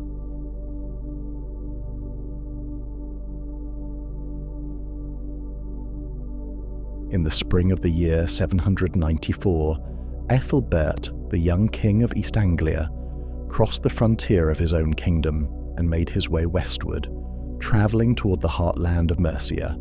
He had ruled East Anglia since his youth, and though the surviving records offer only fragmentary glimpses into his reign, there is enough to suggest he governed a kingdom of considerable dignity, if not great power. His journey that year was said to be a pilgrimage of diplomacy, a royal visitation undertaken with the aim of securing an alliance through marriage. His destination was the court of King Offa, whose power towered over Anglo-Saxon England. What began as a journey of peace ended instead in silence and blood. The Anglo-Saxon Chronicle, a terse and often cryptic source, notes only that Aethelberht was beheaded at the court of Offa. Later writers, working from oral traditions or ecclesiastical embellishments, would fill in the blanks with varying degrees of detail and invention. According to some, Aethelberht sought to wed Offa's daughter, possibly aethelberht, and had travelled to Mercia to formalise the betrothal. He came without an army, trusting in the honour of his host and the sacred customs that governed the hospitality extended to royal guests. It was a trust that proved fatal. The court of Offa, at that time, was one of the most formidable centres of power in England. Offa had waged war against Kent, Wessex and the Welsh, and had forged ties with the Carolingian Empire on the continent. His reach extended from the Thames Valley to the Severn, and he ruled with an authority unmatched by any of his contemporaries. His political instincts were sharp and his ambition clear. His court was no stranger to intrigue. Precisely where the meeting took place remains uncertain. Some sources place it at Sutton Walls in Herefordshire, a royal estate with deep defensive earthworks and a long history of royal occupation. There, in the halls of a Mercian palace, Aethelberht is said to have been received with honour, only to be seized, imprisoned, and later executed under circumstances that were never publicly explained. He was still a young man, perhaps not yet 30. Accounts written in the decades that followed would attribute the decision to Offa directly or to his queen, Sinethryth, who in some versions is said to have plotted the killing out of fear that Aethelberht's claim to royal blood posed a threat to Mercian succession. Other accounts speculate that a vision or omen spurred Offa to act, but even these versions reveal their own uncertainty, offering guesses rather than explanations. The fact remains that a reigning king was killed without trial while on a peaceful diplomatic visit, and that the event, however briefly recorded, sent ripples across the political landscape of Anglo-Saxon Britain. The reaction to the murder was immediate, though not uniformly hostile. Offa continued to reign for several more years, and there is no evidence that Mercia faced any serious military retaliation from East Anglia or any of the other southern kingdoms. This may reflect the scale of Mercian dominance, or the fact that Aethelberht had no powerful allies willing to avenge him. But among the clergy and the chroniclers, his death did not pass quietly. Almost at once, stories began to circulate of Aethelberht's piety, his innocence, and the treachery of his end. Monks in Hereford and in East Anglia began to speak of him not as a failed king or a political casualty, but as a martyr. Churches began to claim association with his name. His body, according to some, was buried first in Badon, then moved to Hereford, though the path of his remains remains as murky as the motive for his death. Already the outlines of a cult were beginning to form. In the sparse record of his life, Aethelberht remains a shadowed figure, defined more by the manner of his death than the achievements of his reign. The fact that so many later chroniclers took up his story and embellished it with visions, miracles, and the language of sainthood speaks not only to the horror of his end, but to the need to make sense of a killing that violated the norms of kingship and diplomacy. Whatever the true motive behind his execution, it became a moment of moral rupture, one that writers and clerics would not forget. What happened at the court of Offa in that spring of 794 remains one of the darker enigmas of the early English kingdoms. Aethelberht came as a guest and left as a corpse. In the centuries to come, that fact alone would make him more than a king. It would make him a symbol, and eventually a saint. But the road from royal martyrdom to religious veneration was not a straight one, and the disappearance of the man behind the cult would be as profound as the disappearance of his relics.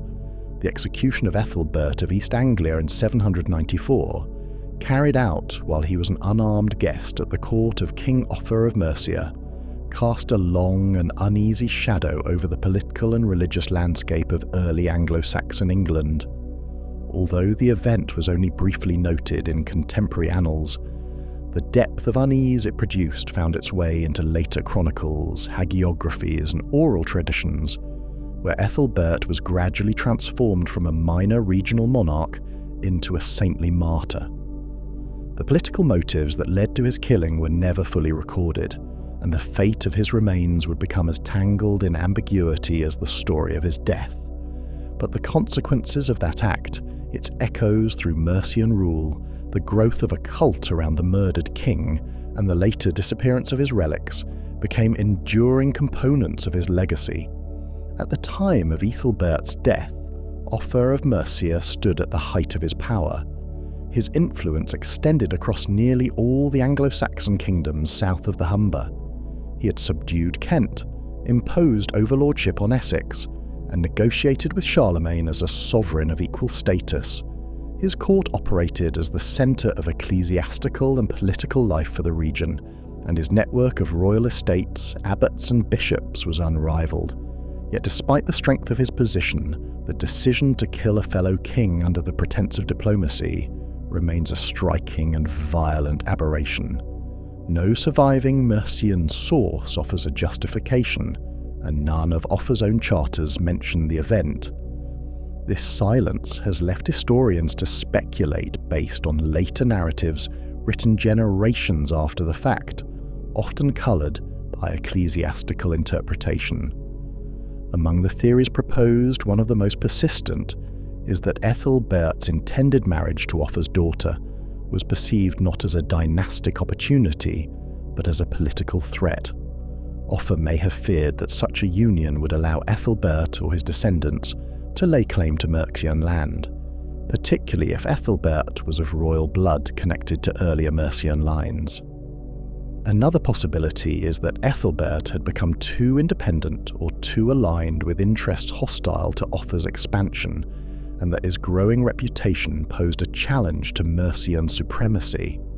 In this context, the murder was not a moment of treacherous impulse, but a calculated act of political removal, intended to eliminate a potential rival and reassert Offa's unassailable dominance. Some later writers attributed the decision to Offa's wife, Sinethrith, who appears in charters and coinage as a woman of unusual authority for her time. Medieval chroniclers, especially in monastic centres sympathetic to Aethelberht's memory, cast her in the role of a scheming queen, echoing tropes familiar from earlier and later traditions in which powerful royal women are blamed for acts of cruelty. Whether Cynethryth played any role at all remains uncertain, but her prominence in later retellings suggests that the scandal of the murder required a villain other than the most powerful king in Britain. Whatever the cause, the consequences of Aethelberht's death unfolded in ways Offa may not have intended. Although no large-scale military reprisal appears to have followed, the ecclesiastical response took on a different shape. Within a generation, Aethelberht was being venerated as a martyr. Churches were dedicated in his name, particularly in East Anglia and in western Mercia, and stories of his sanctity began to circulate among the clergy. The narrative of a pious young king, betrayed and executed without cause, fit comfortably into the framework of Christian martyrdom, and the lack of an obvious political explanation for the killing allowed the Church to shape the event as a moral lesson in divine justice and the sanctity of royal virtue. The cult of St. Aethelberht took root most strongly in Hereford, where his body was said to have been moved and enshrined. Whether his remains were originally buried at Badon, where he was executed, or transported directly to Hereford, remains unclear, but the cathedral that rose there in the 9th and 10th centuries claimed his relics and developed a liturgy commemorating his life and death. Miracles were reported at his shrine. Pilgrims visited to seek healing. The hagiographies that developed described celestial portents and incorrupt remains. One version claimed that a spring burst forth at the site of his beheading, a motif common in early medieval saint cults, reinforcing the association between royal blood and sacred landscape. Offa's reaction to the cult, if any, has not survived. It is possible that the growing veneration of Aethelberht served as a subtle rebuke to Mercian authority, particularly in regions not fully under Offa's control. Yet there is also evidence that the Mercian court made some attempt to embrace or neutralize the cult. Charters from the reign of Offa's son, Ecgfrith, and later from Cenwulf, suggest that the Mercian royal house may have supported monastic foundations linked to the saint, perhaps as a means of reconciliation or control. By the early 10th century, Aethelberht's cult had become institutionalized, his feast day observed in dioceses from East Anglia to the Welsh borderlands, and then gradually his relics vanished. Unlike the shrines of other royal saints such as Edmund of Bury or Edward the Confessor, Aethelberht's physical remains did not become central to national identity in the High Middle Ages. The shrine at Hereford, once prominent, declined in significance. Later rebuilding of the cathedral displaced or obscured earlier structures. By the time of the Reformation, when relics were systematically destroyed or dispersed, Aethelberht's bones had already receded from public prominence. No authenticated reliquary survives. No physical remains have been conclusively identified. What had once been the centre of a local cult became a historical footnote. The disappearance of his relics mirrors the disappearance of his kingdom. East Anglia itself, by the later 9th century, had become a battleground between Anglo-Saxon rulers and Danish invaders. The political memory of its earlier kings faded, replaced by new saints and new rulers whose deeds were recorded in monastic chronicles and courtly poetry. Aethelberht's sanctity, once so forcefully promoted, lingered only in regional calendars and occasional mentions in ecclesiastical histories. Today, the narrative of Aethelberht's life and death survives as one of the most enigmatic episodes of early English history. The convergence of diplomacy, murder, sainthood, and political silence offers a rare glimpse into the complex relationship between royal power and ecclesiastical memory in a time when kings were not merely rulers, but symbols of divine order. The willingness of the Church to sanctify a murdered king, even one whose reign had left few political achievements, reflects the extent to which the early medieval world sought moral clarity in the face of political violence. Whether Aethelberht's execution was driven by ambition, fear, or dynastic calculation may never be known.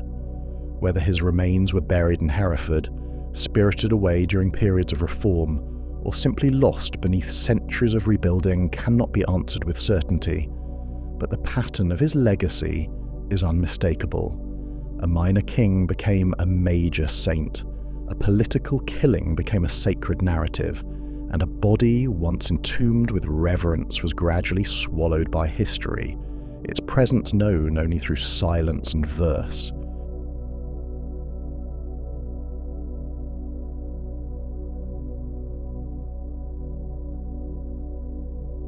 In the fading light of a March evening, in the year 978, the wind curled through the wooded slopes above Corfe in Dorset, carrying with it the damp breath of early spring and the scent of burning peat from nearby hearths.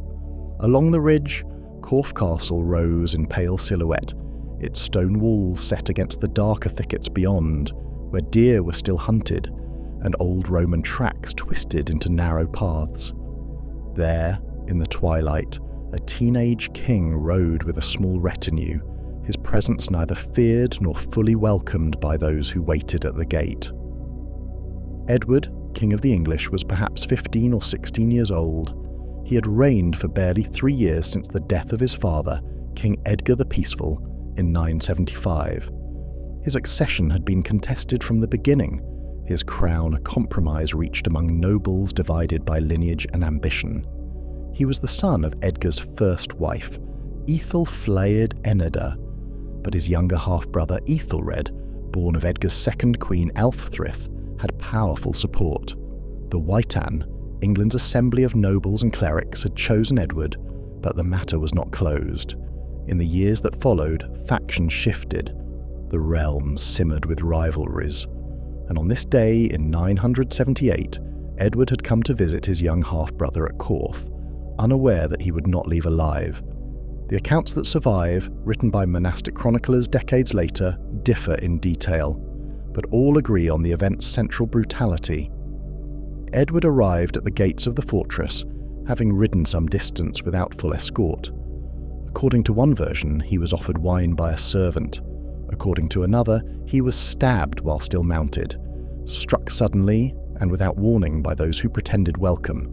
Bleeding, he attempted to flee, but his horse bolted and he was thrown to the ground. His body was dragged and quickly buried in a nearby marsh or ditch, without ceremony or royal rite. The location of the murder, Corfe, was not incidental. The castle overlooked narrow passes and guarded the approaches to the west. It was also under the control of Queen Ælfthryth, mother of Ethelred. She had retired there after the death of her husband, but retained influence and held the guardianship of her younger son. She was, by all accounts, ambitious, politically astute, and deeply embedded in the factional currents of the royal court. Though no chronicler directly accuses her, the implication is constant. Edward's murder occurred at her residence, in the company of her household, and to the immediate advantage of her son. Contemporary reactions suggest that the killing shocked even those accustomed to the ruthless tenor of early medieval succession. Edward was not a tyrant, nor had he ruled long enough to earn enemies of personal stature. His short reign had been marked by minor tensions over land and reform, but nothing to warrant assassination. The abruptness of the act and the apparent complicity of royal figures transformed what might have been another dynastic adjustment into a regicide that disrupted the kingdom's moral order. In the months that followed, Edward's body was moved from its hasty grave and interred at Wareham with greater respect. Later, it was translated to Shaftesbury Abbey, a royal nunnery with ties to his grandmother, Ælfgifu. Reports soon emerged of miracles at his tomb. Pilgrims came, lights were seen above the grave, sick children were healed. The boy king, dead by treachery, began to be venerated as a martyr, not for his faith or doctrine, but for his innocence and unjust death. The monastic community embraced this transformation. In a realm where royal legitimacy was tied to divine favour, the sanctification of Edward served multiple purposes. It elevated his memory, shrouded his death in the language of sacrifice, and cast a long shadow over those who profited from it. The cult grew rapidly, especially in Wessex, and within a generation churches bore his name.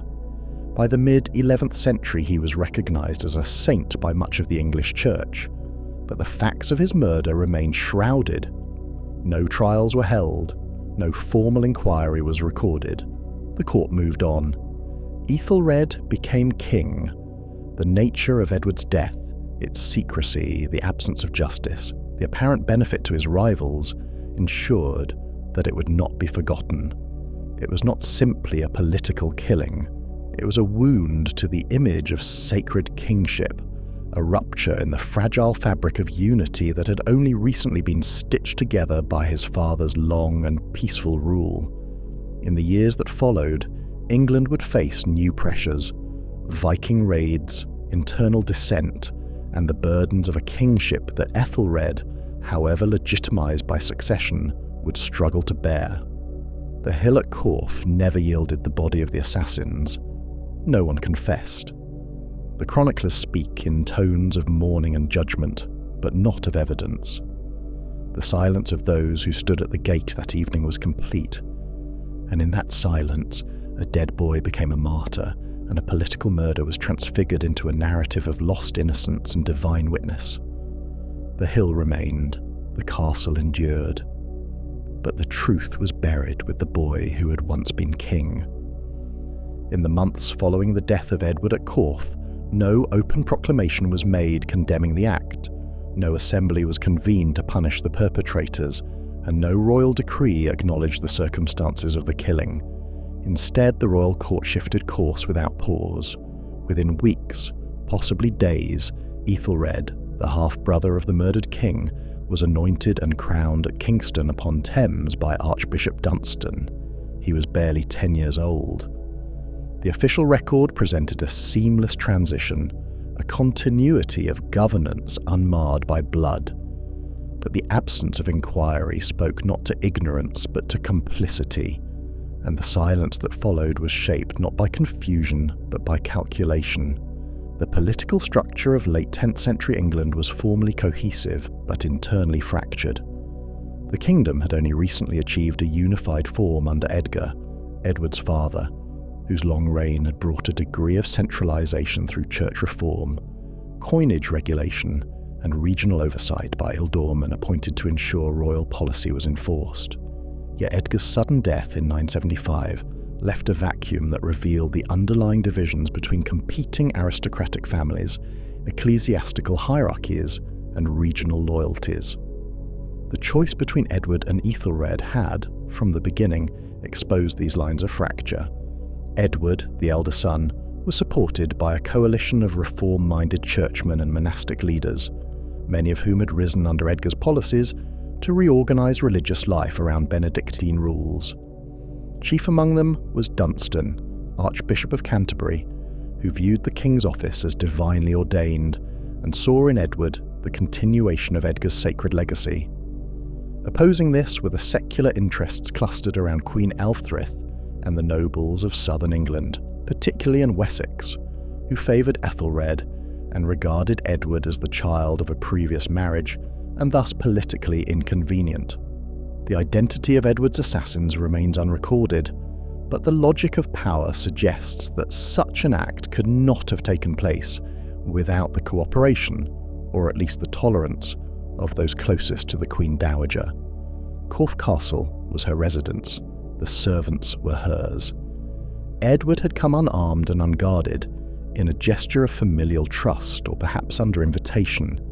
He was dead within minutes of arrival. The haste of Aethelred's accession suggests that the killing had been foreseen by more than one party, and that any question of legitimacy had already been resolved behind closed doors. Aelfthryth, the mother of the new king, did not rule in name, but her influence over the young Aethelred was extensive in the early years of his reign.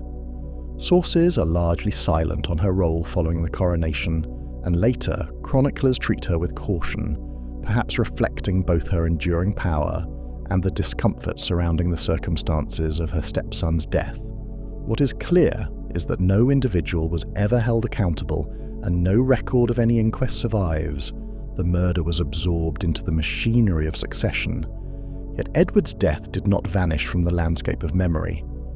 Almost immediately, stories began to circulate of miracles associated with his hasty grave. A light was seen above the place of burial. A blind woman, touching the earth, recovered her sight. These were typical signs in the making of a martyr, and though such accounts must be read in the context of medieval hagiography, their proliferation indicates that Edward's death had left a residue of unease. He had not been removed in battle or by exile. He had been betrayed, and in that betrayal there lay the shadow of sacrilege. His body was eventually exhumed and reinterred at Shaftesbury Abbey, a religious house with strong royal patronage and connections to Edward's maternal line. There, under the care of nuns, and within a liturgical framework carefully cultivated by reformist clergy, his cult began to take formal shape. The abbey became a centre of pilgrimage. Offerings were made. His name was inserted into local calendars of saints. Though he had ruled only briefly and had accomplished little in terms of governance, he was remembered as a holy child, slain without cause, elevated by death into the ranks of God's elect. By the early 11th century, Edward was formally canonised. His sainthood was not based on doctrinal innovation or ascetic practice, but on the political nature of his death. He was martyred not by pagans or infidels, but by those closest to him, within the boundaries of Christian kingship. His cult spread slowly but steadily, with dedications in both Wessex and the Danelaw, and his relics were eventually claimed to work cures and offer divine intercession. His name entered the list of royal saints, joining Edmund of East Anglia and Oswald of Northumbria in the pantheon of murdered kings whose death served to sanctify the instability of succession. The cult of Edward the Martyr served multiple functions. For the Church, it reinforced the notion that kingship was not merely hereditary, but sacred, and that violating it brought spiritual consequences. For reform-minded clerics, it offered a contrast to the more turbulent and secular reign of Aethelred, whose kingship, though long, was marked by military failure and internal strife, and for later monarchs and chroniclers, it provided a cautionary tale of what happened when ambition superseded legitimacy. Aethelred's reign, though it began in the shadow of Edward's murder, was never secure. Viking raids intensified. The kingdom suffered military defeats, political betrayals, and repeated payments of tribute to Danish invaders. In 1013, the Danish king Sweyn Forkbeard conquered England, forcing Aethelred into exile. Though he returned after Sweyn's death, his authority never fully recovered, and the later chroniclers who recorded his actions named him Aethelred Unreid, Aethelred the Unready, not unprepared in the modern sense, but ill-advised, poorly counselled, a king whose reign was marred by indecision and misfortune. The association between Edward's murder and Aethelred's troubled reign was not lost on monastic writers. The idea that the sin of fratricide, even if unpunished by law, had brought divine judgment upon the kingdom, gained traction in religious texts and sermons. The cult of Edward flourished in inverse proportion to the esteem held for his successor. When the Danish conquest was finally completed under Cnut in 1016, Aethelred's legacy was further diminished, and Edward's image as the pure martyred alternative solidified. In later centuries, the memory of Edward the Martyr receded from the forefront of English political life, but remained embedded in local tradition. His feast day was observed in various dioceses. His name appeared in litanies and church dedications. His relics were moved several times, most notably to Shaftesbury Abbey, where they were lost following the dissolution of the monasteries under Henry VIII. In the modern period, he was briefly revived as a figure of interest by antiquarians and ecclesiastical historians, though his cult never returned to prominence. The murder at Corfe, while never formally resolved, achieved resolution of another kind through the architecture of sainthood. The political crime was reframed as a spiritual triumph. The boy who had been inconvenient in life became, in death, a symbol of sacred kingship, whose image offered stability in a world that had lacked it. The silence of the guilty was countered by the prayers of the faithful, and the wound to the crown was transfigured into a relic for the altar. No court ever examined the death. No law ever addressed it. But the Church, through liturgy and memory, ensured that it would not be forgotten.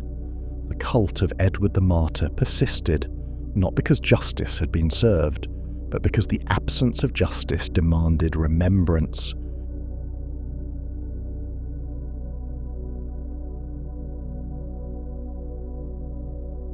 In the borderlands of early medieval Britain, where Roman roads gave way to forest tracks and Christian hymns mixed with older songs of oak and stone, there lived, or was said to have lived, a man called Merlin Wilt.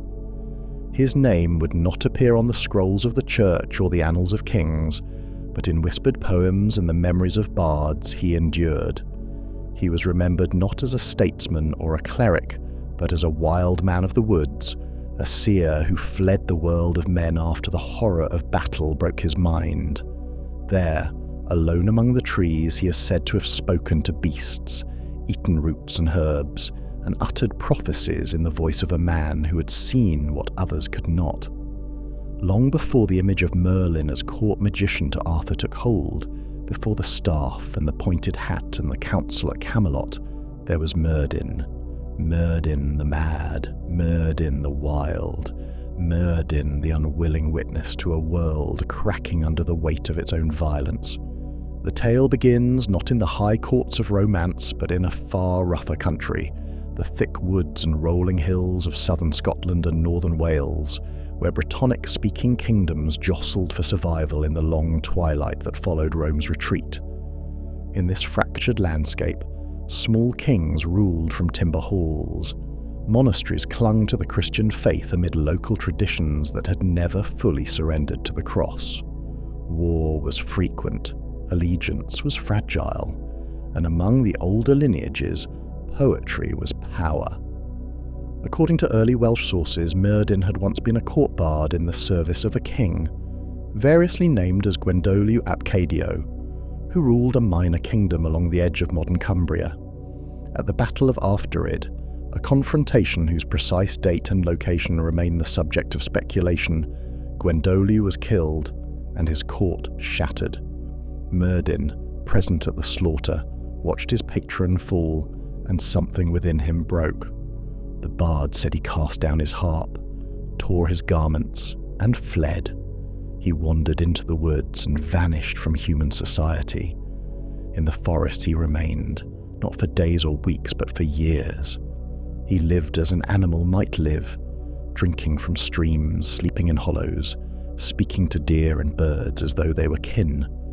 But he did not remain silent. The words that fell from his lips were prophecies, visions of blood and flame, of shifting kings and crumbling walls.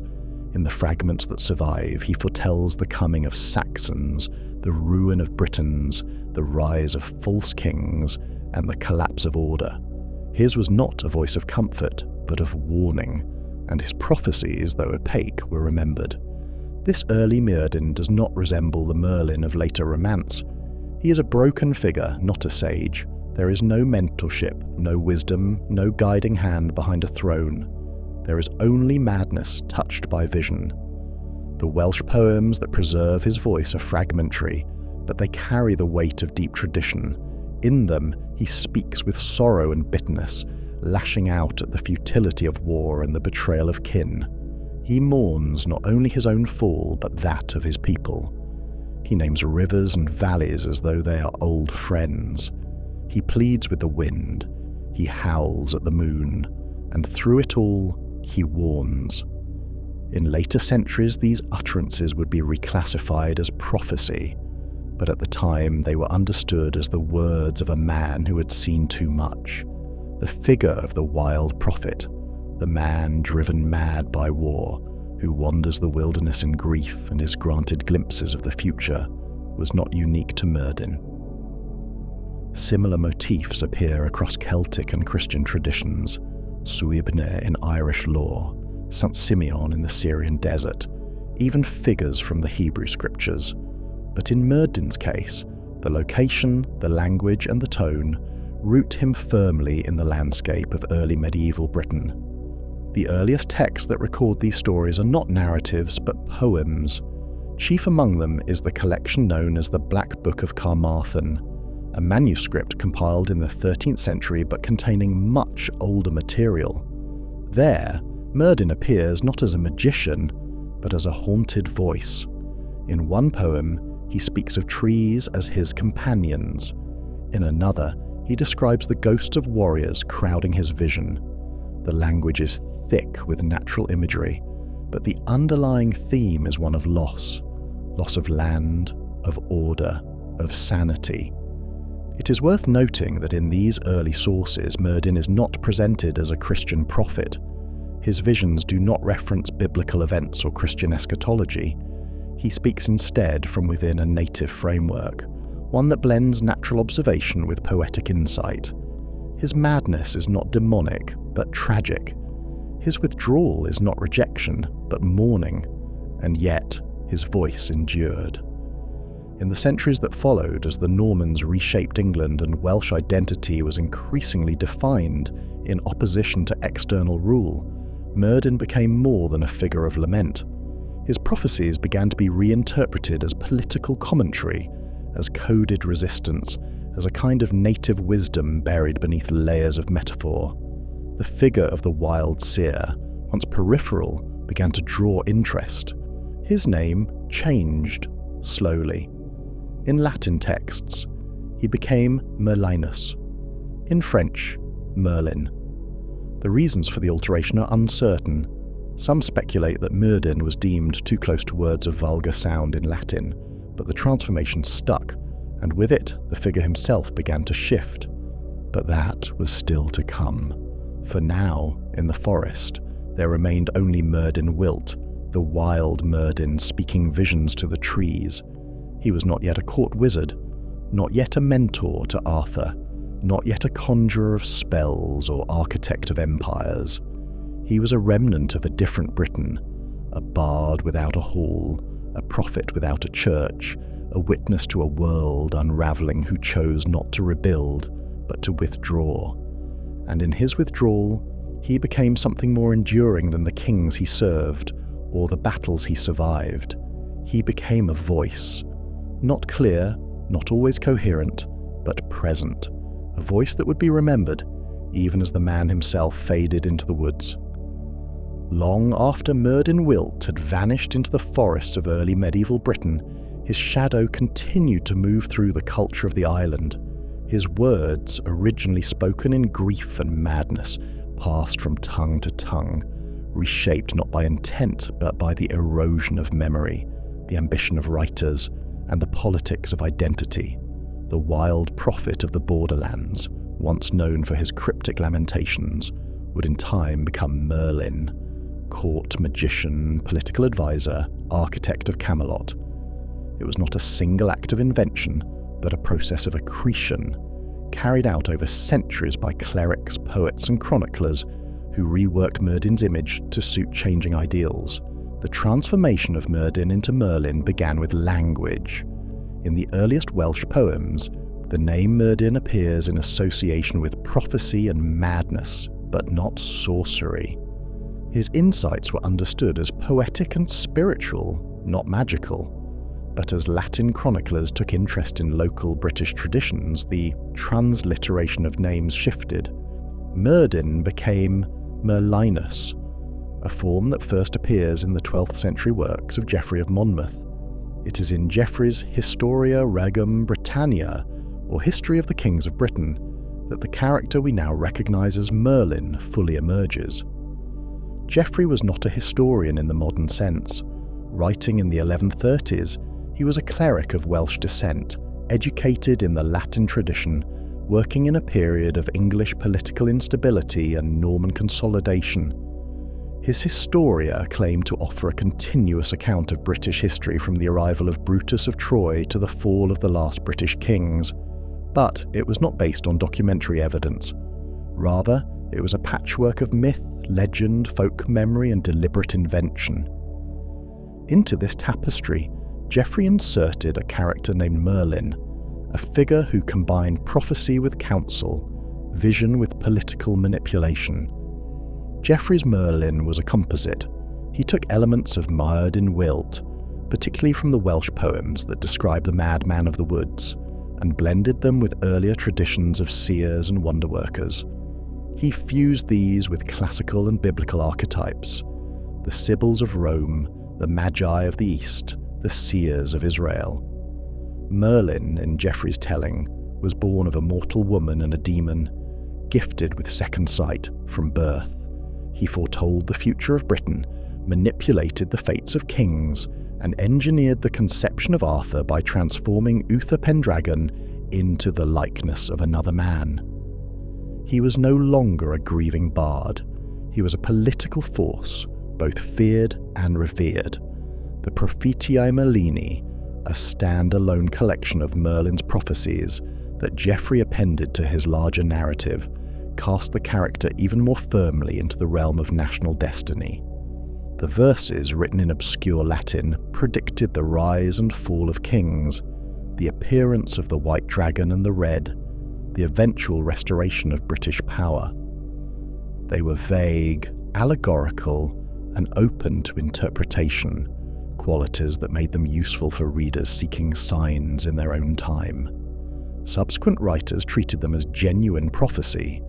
In Wales, they were adopted into local political discourse. In England, they were read by kings and councillors seeking to legitimise their rule, but Merlin's identity was not yet fixed. In the century that followed Geoffrey's Historia, French and English poets expanded the Arthurian world. Chrétien de Troyes introduced chivalric themes. The Vulgate cycle, a series of prose romances written in the 13th century, wove together strands of myth, romance, and Christian allegory. Merlin appeared in these texts as an advisor to Arthur, a builder of wonders, a conjurer of illusions. He was said to have constructed Stonehenge by transporting stones from Ireland with the aid of spirits. He predicted the Holy Grail. He orchestrated the lives of knights and kings. His madness was no longer the consequence of grief, but a token of visionary power. Still, echoes of the original Myrddin persisted. In the Vita Merlini, or Life of Merlin, Geoffrey returned to the theme of the wild prophet. This lesser-known work, written in Latin verse and composed after the Historia, offers a more introspective portrait. Here, Merlin retreats into the woods after witnessing the horrors of battle, converses with animals and experiences visions. The setting is closer to Wales than Camelot. The tone is elegiac, even melancholic. It bridges the distance between Myrddin and Merlin, showing that Geoffrey understood the older tradition even as he reshaped it. The process continued. In the later Middle Ages, Merlin became increasingly associated with magic in the sense of arcane knowledge. He was credited with books of spells, alchemical treatises, and works of astrology. Manuscripts bearing his name circulated among clerics and scholars, some presenting him as a figure of esoteric wisdom, others as a cautionary example of demonic influence.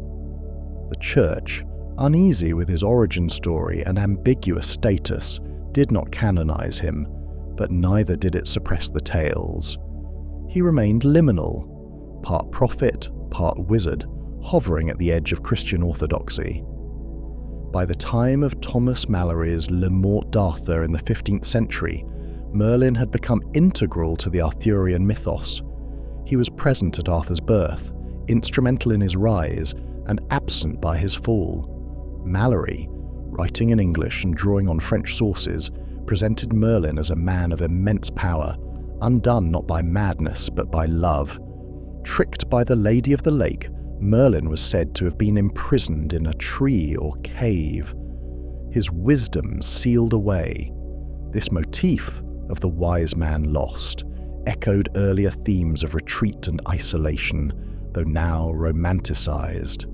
The evolution of Merlin into Merlin reflected broader cultural changes. The early Merlin belonged to an oral local tradition rooted in war, displacement, and poetic lament. The later Merlin served the purposes of centralized monarchy, chivalric ideology, and Christian allegory. His transformation mirrored the shift from a Britain of tribal kingdoms and bardic memory to one of written chronicles, royal courts, and continental influence. What had begun as a voice crying from the woods became a character at the center of a mythic past, but through it all, something of the original figure remained. In the scattered fragments of early Welsh poetry, the voice of Myrddin Wyllt still speaks. He warns of fire and flood, of betrayal, and the futility of war. He names the rivers and hills of a lost Britain, not as abstractions but as places he knew. His madness is not a disguise, but a consequence. His prophecies are not formulas, but responses to pain.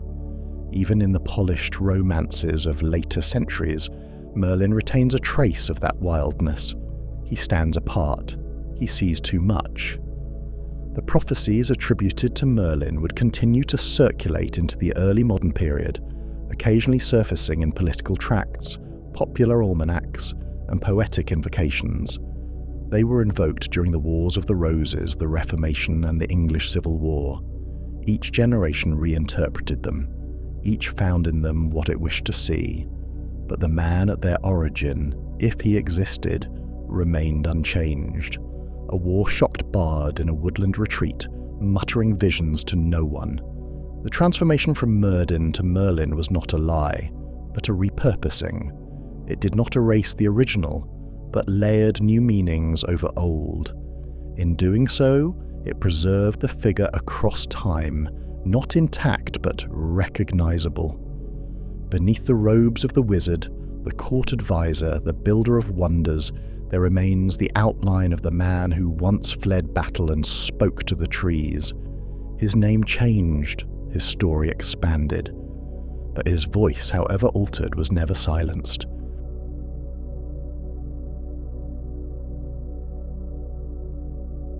The wind that rolls in from the Atlantic across the granite cliffs of Devon and Cornwall is not gentle.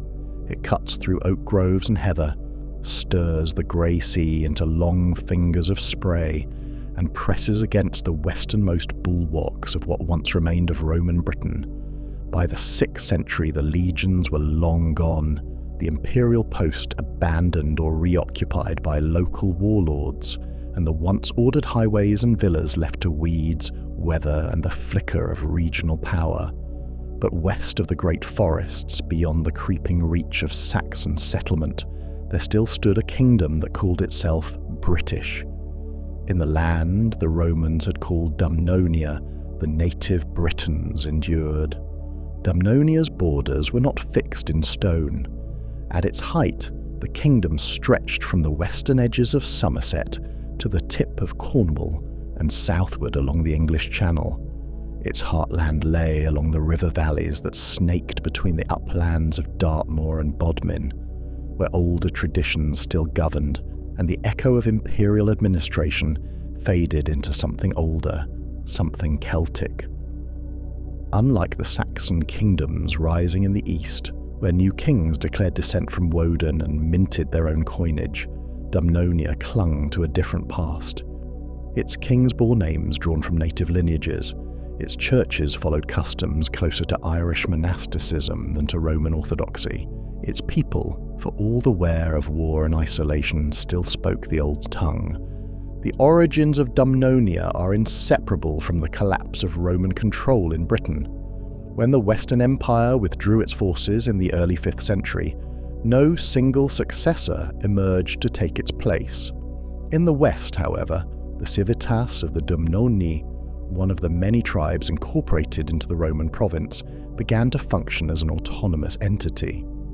Centred perhaps at Exeter, known in Latin as Isca Dumnoniorum, or in some later generation further west at Tintagel, the ruling elite of Dumnonia emerged not as barbarian conquerors, but as Romanized Britons who retained what they could of the old structures. Hill forts adapted into strongholds, Roman roads maintained by local labour, Christian communities anchored by bishops who no longer looked to Gaul for direction. The archaeological footprint of Dumnonia differs sharply from the Anglo-Saxon kingdoms to the east. There are few cemeteries of the type that defined early English burials. There are no great royal halls like those unearthed at Yeavering or Rendlesham. Instead, there are enclosed farmsteads, small ecclesiastical settlements, and highland enclosures that served both defensive and ceremonial purposes. The pottery found in Dumnonian sites shows links not to the Germanic world but to the Irish Sea and the remnants of Roman trade routes. Mediterranean amphorae carrying olive oil and wine have been found at Tintagel, evidence of continued contact, however attenuated, with the southern world. For a time, Dumnonia remained an active participant in the political theatre of post-Roman Britain. It was likely involved in the alliance-building efforts that shaped the battles against the encroaching Anglo-Saxon kingdoms. One of the few surviving references to a Dumnonian king appears in Gildas's 6th century treatise, De Excidio et Conquestu Britanniae, where he condemns a ruler named Constantine, likely of Dumnonia, for personal and political sins. Gildas's tone is one of lament, not for the paganism of the Saxons, but for the moral failures of British rulers who, in his view, had squandered the divine protection their Christian heritage once promised. If Dumnonia had a golden age, it likely fell in the 6th century, when its kings held sufficient power to field armies and secure coastal trade. It was during this period, too, that oral traditions began to coalesce into the mythic matter of Arthur, a figure later elaborated by poets and clerics, but whose earliest roots may lie in the war bands of Western Britain resisting Saxon advance. Whether Arthur was ever king of Dumnonia, or even a historical person, remains uncertain. But the legends associated with him, and with places like Camelot and Tintagel, grew from soil that had seen real resistance, real battles, and real kings whose names were later forgotten. Over the course of the 7th and 8th centuries, the rise of Wessex posed the most sustained threat to Dumnonia's independence. The Saxon kingdom, centred first at Winchester and then pushing steadily westward, began to assert control over the upper Thames Valley and the lands bordering the Severn. Conflicts between Dumnonia and Wessex are recorded in sparse but telling entries in later Anglo-Saxon annals. One such entry notes a battle at Badon in 614, where the West Saxons claim victory over the Britons, though the scale and consequences are unknown. Another battle at Gafulford in 825, possibly identified with Galford on the River Lue in Devon, may have marked a decisive blow to Dumnonian power in the eastern portion of its territory. The process of conquest was neither sudden nor uniform. It advanced valley by valley, river by river, as Wessex kings granted lands to loyal followers, built churches aligned with the Roman Rite, and replaced native leaders with their own magistrates. Where resistance continued, it was often pushed westward, deeper into Cornwall, where the landscape itself became an ally. The granite moors, the narrow defiles, and the rugged coastlines allowed smaller groups of warriors and chieftains to hold out against larger, better organised forces. Christianity, already present in Dumnonia for centuries, was not extinguished, but brought into conformity with the ecclesiastical hierarchy favoured by Canterbury. Bishops once independent were now made subject to Saxon authority. Monasteries that had followed Irish customs adopted Roman dating for Easter. The cultural surrender was gradual, but relentless. Yet the identity of the people did not vanish with the defeat of their kings. The Cornish language, descended from the Brythonic speech of the Old Kingdom, continued to be spoken for centuries. Local saints, Petroc, Piran, Burian, remained venerated. Some of the old dynasties may have survived as regional aristocrats under Wessex rule, their genealogies preserved in fragmented Welsh annals and local legend. The name Dumnonia faded from official records, replaced by geographic terms like Cornubia or West Wales, but the people remained rooted in place, carrying forward customs, speech and memory, even as they were absorbed into a broader English polity. By the early 9th century, Dumnonia had ceased to exist as an independent political entity. The final campaigns are unrecorded or mentioned only briefly, their details lost to the limitations of early medieval historiography, but the pattern is clear. A native British kingdom, descended from Romanized tribal structures, Christian in belief and distinct in culture, resisted for centuries against encroaching Saxon power before being overrun, restructured, and ultimately forgotten by the very histories written by its conquerors. What had once been a bastion of continuity with Roman Britain became a frontier of Saxon expansion. The last of the Britons who ruled in Dumnonia passed into silence, but not entirely into oblivion. Their traces remain in place names, in church dedications, in local stories passed down across generations, and in the defiant persistence of a culture that, though no longer sovereign, did not wholly disappear. The final disappearance of Dumnonia from the written records of early medieval Britain was not a singular event, but rather a process that spanned generations. Unlike the clear battlefield losses that mark the decline of more centralized kingdoms, Dumnonia faded by degrees, its territory reduced, its kings unrecorded, its authority fragmented, until what had once been an autonomous polity dissolved into the larger framework of Anglo-Saxon England. What replaced it was not erasure, but transformation, and the nature of that transformation has remained a subject of careful archaeological inquiry and quiet historical speculation. By the 9th century, Dumnonia no longer appeared in royal charters or ecclesiastical correspondence. The surviving kings of Wessex, beginning with Egbert and his successors, had consolidated their power over the western shires, and the formerly British strongholds of Devon had become integrated into the West Saxon political system. Local bishops answered to Canterbury rather than to independent dioceses, and land grants across the region bore the names of Saxon lords. The border between Devon and Cornwall, once the contested frontier of a dwindling kingdom, hardened into something more permanent. It was a cultural boundary as much as a territorial one, and it marked the westernmost reach of Saxon political supremacy during the pre-Norman period. But even as Dumnonia ceased to exist as a coherent kingdom, the cultural and linguistic remnants of its people persisted, particularly in Cornwall. The region remained linguistically distinct well into the medieval period, its people speaking Cornish, a direct descendant of the Brythonic dialects once used across all of Western Britain. Early Middle Cornish texts, including religious plays and fragments of poetry, attest to a literary and oral tradition that remained active long after the political structures of Dumnonia had disappeared. The very survival of a separate Cornish language for nearly a millennium after the fall of the kingdom is a testament to the endurance of the culture that Dumnonia had once sustained. The process of integration into English society occurred at different speeds in different places.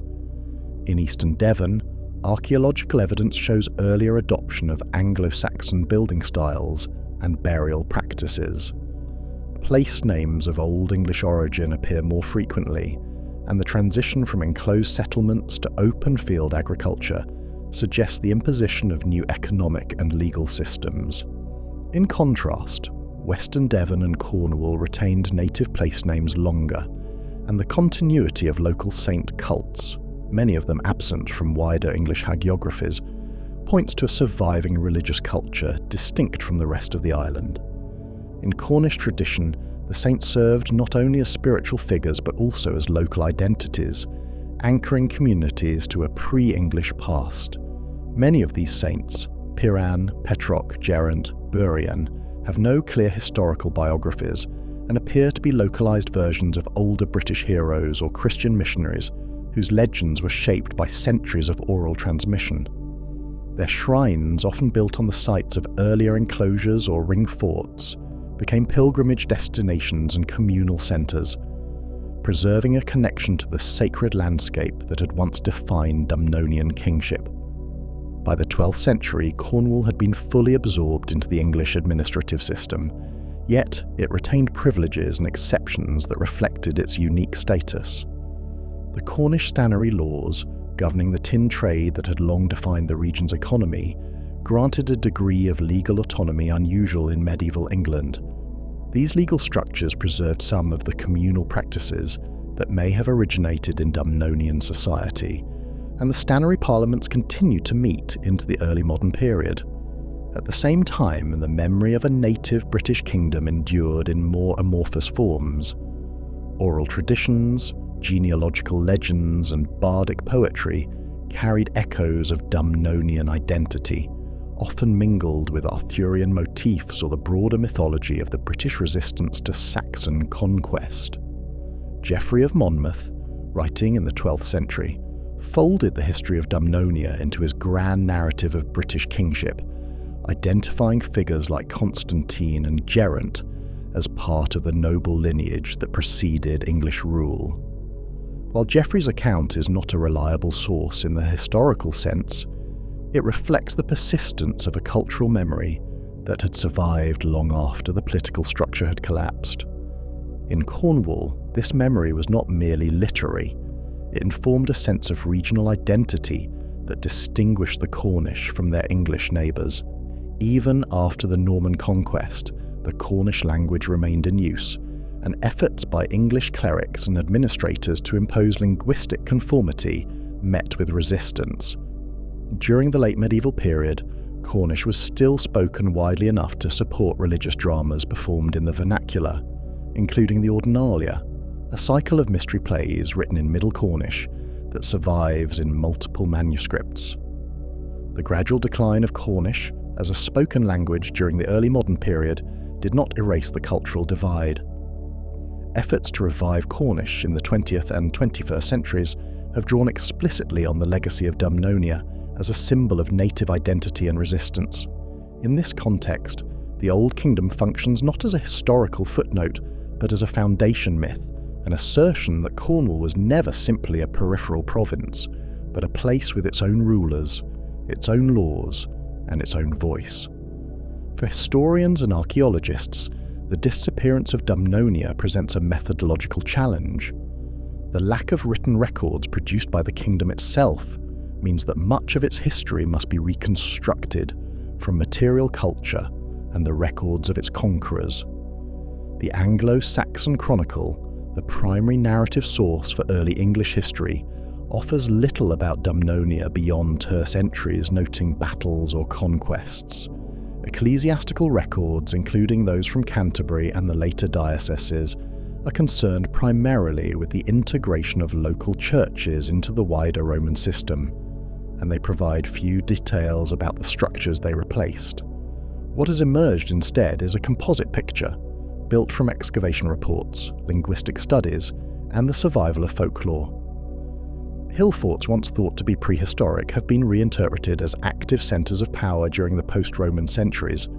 Burial sites with mixed grave goods, some native, some continental, suggest cultural blending rather than abrupt replacement. Inscriptions found on stone crosses and markers written in Latin and early forms of Cornish point to a literate society with its own traditions of commemoration. These remnants do not provide a coherent narrative, but they sketch the outline of a society that navigated change through adaptation rather than submission. The concept of cultural survival in the absence of political sovereignty is central to understanding what happened to Dumnonia. While the kingdom ceased to function as an independent power, its people did not vanish. They remained in place, altering their language gradually, absorbing new customs but retaining a distinct identity for centuries. In this sense, the end of Dumnonia was not an extinction, but a transformation, one in which memory, language, and landscape preserved what written chronicles ignored. There was no final treaty, no decisive battle, no mass migration that marked the moment when Dumnonia ceased to be. Instead, there was the slow retreat of native authority, the quiet repurposing of religious institutions, the renaming of towns and territories, and the steady accumulation of changes that, over time, created a new political geography. In that geography, the name Dumnonia disappeared, but the people remained. They buried their dead in old ways beneath newly Christian crosses. They told stories in a language the kings of Wessex did not speak. They harvested tin from the same veins their ancestors had worked before Rome arrived. In the end, what vanished was not the memory of a kingdom, but the ability to separate that memory from the world that replaced it. Dumnonia survives in fragments, some carved in stone, some buried in soil, and some still spoken in the cadence of Cornish words. It survives not because it was recorded, but because it was lived. And while its rulers are forgotten, the people who called it home never wholly left the land they named.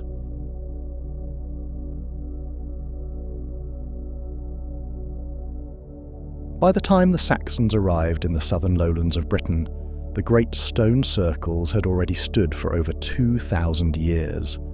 They were not relics of any memory the newcomers possessed, nor were they remnants of Rome, whose own engineers had regarded them with indifference or perhaps confusion. They were something older, set into the soil long before the written word reached the island, before towns and coins and recorded law, older than the languages spoken by those who now grazed sheep in their shadows or laid ploughs through the fields nearby. Monuments such as Stonehenge, Avebury, Stanton Drew, and the smaller rings scattered across the highlands and moors did not appear as ruins so much as structures without context. Enormous stones arranged with no apparent function, too large to ignore and too old to claim. The people who lived in Britain during the 5th, 6th and 7th centuries did not know who had raised the stones. They had no access to the archaeology or chronology that would later identify these circles as products of the Neolithic and early Bronze Age. They could not have known the alignments, the solstitial shadows, or the internal geometries revealed only by modern survey. What they did know was that the stones were there, that they stood in open places, and that they had not fallen. That alone gave them power. To those communities, Christian or pagan, Brittonic or Saxon, they were markers in a landscape undergoing constant redefinition. Roman rule had left the island divided, not only between its provincial centre and its untamed periphery, but between the memory of a system and the reality of its absence. The Roman roads remained, though less travelled. Villas crumbled into farmsteads. Towns emptied of administrators and soldiers became villages clustered within the old walls. In this shifting world, where new rulers brought new tongues and Christianity spread unevenly through missionaries, bishops and scribes, the great stone circles stood as silent witnesses to the passage of order into improvisation. They offered no explanation, but their scale resisted dismissal. To the Christian missionaries who travelled from Gaul or Ireland, or who emerged from surviving Romano-British communities, the stones posed a theological dilemma. They were not idols, they bore no human form. They were not temples in the Roman sense, nor were they shrines that could be easily converted, but they were sites of gathering, and that made them dangerous. Bede, writing in the early 8th century, described the process of converting pagan sites as one of pragmatic appropriation. Destroy the idols, but leave the gathering places intact, consecrating them for Christian use. It is unclear whether he had stone circles in mind, but the principle applied. Wherever people met, rituals might follow, and wherever rituals persisted, the old gods might be remembered. To the Anglo-Saxon settlers, who brought with them a pantheon distinct from the Roman or Celtic traditions, the stones may have held a different meaning.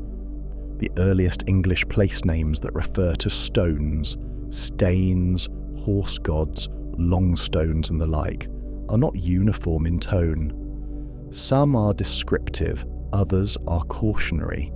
In some cases, stones became associated with burials. In others, they marked boundaries. In the Anglo-Saxon Chronicle, there is no mention of stone circles, but charters from the 7th and 8th centuries begin to reference specific stones as landmarks in the demarcation of estates and monasteries. These documents do not explain the stones, but they treat them as known points. That alone suggests continuity of presence, even if not of meaning. The Brittonic-speaking peoples of Western and Northern Britain may have preserved more cultural memory of the monuments, though in altered form. In Wales, Cornwall and parts of Cumbria, oral traditions later recorded in medieval manuscripts attach supernatural attributes to standing stones. Stories of giants turned to rock, of stones that move at night, of rings that cannot be counted. These tales are difficult to date, and their medieval recording complicates any effort to trace them to the early medieval period. But they reflect an enduring perception of the stones as liminal objects. They were neither natural nor clearly artificial. They were too large to be explained by the living, and so were attributed to the distant dead. Ecclesiastical records from this period rarely mention the stone circles directly, but the silence is not neutral. It reflects the priorities of the Church, which focused its attention on people, texts, and heresy, not on monuments without a cult. Yet the positioning of churches and chapels near stone circles in certain regions suggests a spatial strategy. In parts of Wiltshire and Somerset, for example, early Christian sites appear within sight of ancient enclosures.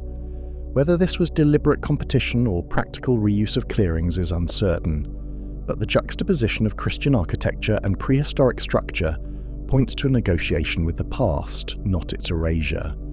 The early medieval understanding of the stones cannot be reconstructed with precision. No letters survive from bishops complaining about their influence, no homilies address them directly, but the record of land charters, boundary descriptions, and the occasional hagiography reveals that the stones were not forgotten. They were named, located, and sometimes approached with caution. In a world where authority was often claimed through ancestry and territory, the stones offered both. They were older than any lineage and immovable across generations.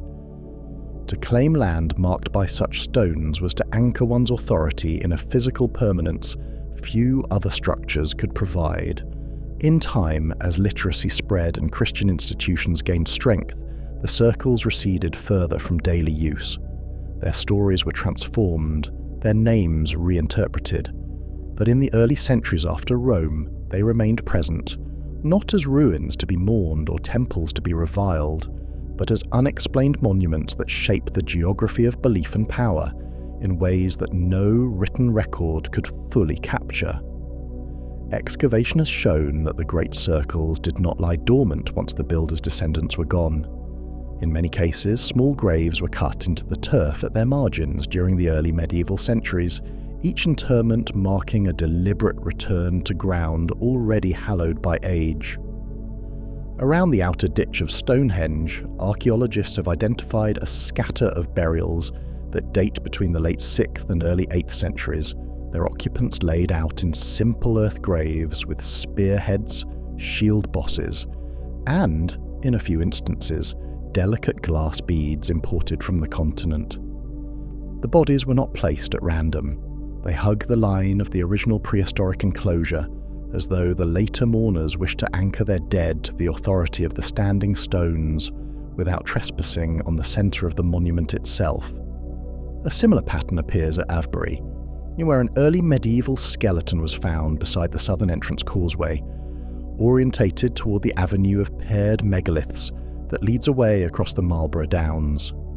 Elsewhere, cremation urns characteristic of pagan Anglo-Saxon rite have been recovered from pits dug into the banks of smaller circles in Derbyshire and Yorkshire. Each deposit speaks of families who chose sites already ancient when Christ came to Britain, suggesting not casual reuse but a decision to bind the memory of the newly dead to the enduring presence of the stones. Written evidence from royal charters confirms that the circles and individual standing stones also served as boundary markers for estates, hundreds, and parishes. An 8th century grant issued in the name of King Aethelberht of Mercia defines a tract of land on the Wiltshire Downs by reference to the Eldon Stan that stands near the meeting place of 3 shires, almost certainly one of the Sarsons at Avebury's periphery. A charter of King Edgar in 968 describes the limits of an estate in Oxfordshire, running from the Hoar Stone to the Circle by the Ridge, a description that aligns with the location of the Rollright complex on the border between historic Mercian and West Saxon spheres of influence. Such documents record no sense of superstition, only utility, yet the very choice of a megalith as a legal point hints at a residual respect. The king's scribes trusted the stone to remain where it had always been, a permanence few timber posts or earth mounds could guarantee. Christianization added another layer. At Stanton Drew in Somerset, fragments of a small 2-celled structure built of timber and daub have been found just inside the northeast quadrant of the Great Circle. Carbon samples place the building in the late 7th century, contemporaneous with missionary activity in the West Country. No altar slab survives, but post holes reveal a rectangular ground plan, with an eastern orientation typical of early churches. The builders could have selected countless clearings across the Chew Valley. They chose instead the interior of a prehistoric ring, perhaps seeing in the stones a congregation already gathered, awaiting conversion. On the Isle of Man, runic inscriptions carved on menhirs bear crosses above Norse memorial formulas, indicating that Scandinavian settlers of the 10th and 11th centuries adopted existing monoliths for Christian remembrance rather than erecting fresh markers. The incised crosses do not erase the older carvings beneath them, they overlay them, acknowledging without obliterating the past. Folklore collected in medieval glossaries suggests that fear accompanied reverence. The 12th century writer William of Malmesbury recorded that travellers avoided Stonehenge after dusk, believing the spaces between the uprights were thresholds through which the restless dead could pass. A Welsh triad preserved in the Red Book of Rheged lists Caer Sidi, often glossed as a mystical fortress, with the stone circle at Bryn Celli Dhu, identifying it as a place where time runs differently and where no mortal may spend the night twice and live. Such references hint that the monuments occupied mental territory between the safe and the forbidden, useful as landmarks yet capable of harm if approached without caution. Legal codes reveal a similar ambivalence. The Laws of Ian in Wessex, compiled at the turn of the 8th century, assign a higher vergild for sacrilege committed in ancient holy places than for theft from ordinary farms. The text does not define these places, but commentators have argued that long-standing sacred sites, including stone rings and barrows, fall within the scope. By elevating penalties, the King's Law tacitly recognised their continued importance to local custom, even as bishops worked to redirect devotion toward consecrated churches. Not all engagement was pious or wary.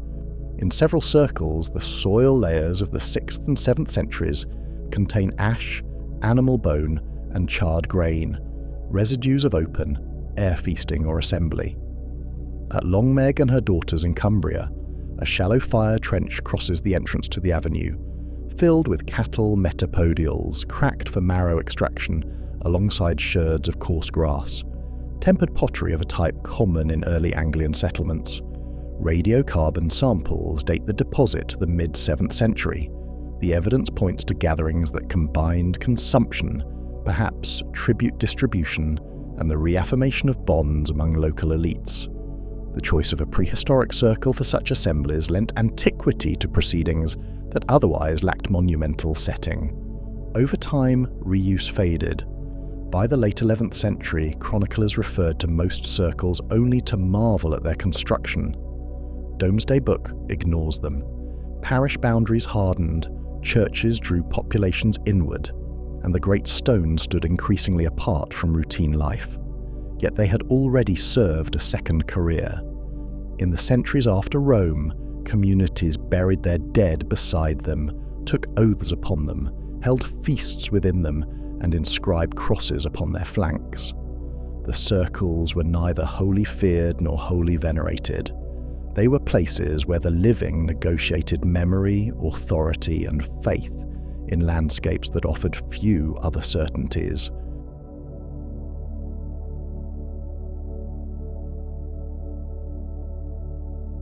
The tide recedes from the tidal flats surrounding Lindisfarne with a steady conviction that lays bare the glistening ribwork of causeway stones, and across that exposed track the brothers of the community pass each week with wagons of oak, peat and vellum, hauling what the island cannot supply for itself toward the enclosure of timber palisades and low turf ramparts that form their refuge at the edge of a northern sea. Within those walls stands a church of rough-hewn sandstone, quarried from the mainland cliffs, and beside it a scriptorium no larger than the granaries of lesser monasteries, but fashioned with generous windows set high to catch what little winter light the latitude affords.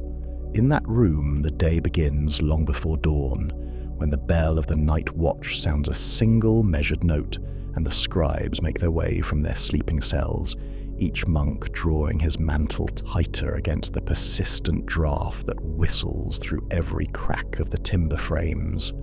They file past the refectory where loaves of barley bread cooling on wooden boards leave a faint aroma in the cold, and continue to the doorway of the scriptorium, crossing themselves out of habit more than ceremony, before lifting the latch and entering the chamber where rows of oaken desks stand waiting in ordered silence. Brother Edfrith, already seated, has trimmed the wicks of 4 tallow candles and arranged them so that their light falls evenly upon 2 prepared skins of calf vellum, each pricked and ruled with faint red lines that determine the columns of text to come. He dips his quill of swan feather into a horn cup of ink, its blackness mixed days earlier from soot and wine lees, then begins the careful labour of setting down the opening words of the Gospel according to Matthew in a half-uncile hand so balanced and deliberate that the letter forms seem to hold one another upright. At the far end of the room, Brother Bilfrith hunches over an earlier page, applying a dilute wash of green copper pigment to the interlace of an initial, the gesture so slow and precise that time itself appears to thicken around the motion. The only sounds are the faint scratching of pen against vellum and the occasional soft cough as cold burns the lungs of men unaccustomed to idleness. When the pale light of morning finally spills across the North Sea and pushes through the small windows, the bell rings again, calling the community to the first office of the day. The scribes lay flat their goosefeather pens, mark their places with slips of parchment, and leave the scriptorium in a file, their footprints dark upon the flagstones. In the church, the chant rises in unison, the psalms delivered in a cadence learned from generations who lived and died without ever leaving the island. Afterward, a simple meal of fish, bread and weak ale restores the body, and the monks return to their toil, for the hours of useful daylight are few and the tasks unending. Across the waters to the west, on the windswept promontory of Iona, the routine is harsher still. The abbey's walls face the Atlantic and receive the full force of storms that carry salt spray into every cranny of stone. Here the scribes work in cloisters partly open to the elements, their writing boards rested upon their knees when the necessity of guarding against damp prevents the use of fixed desks.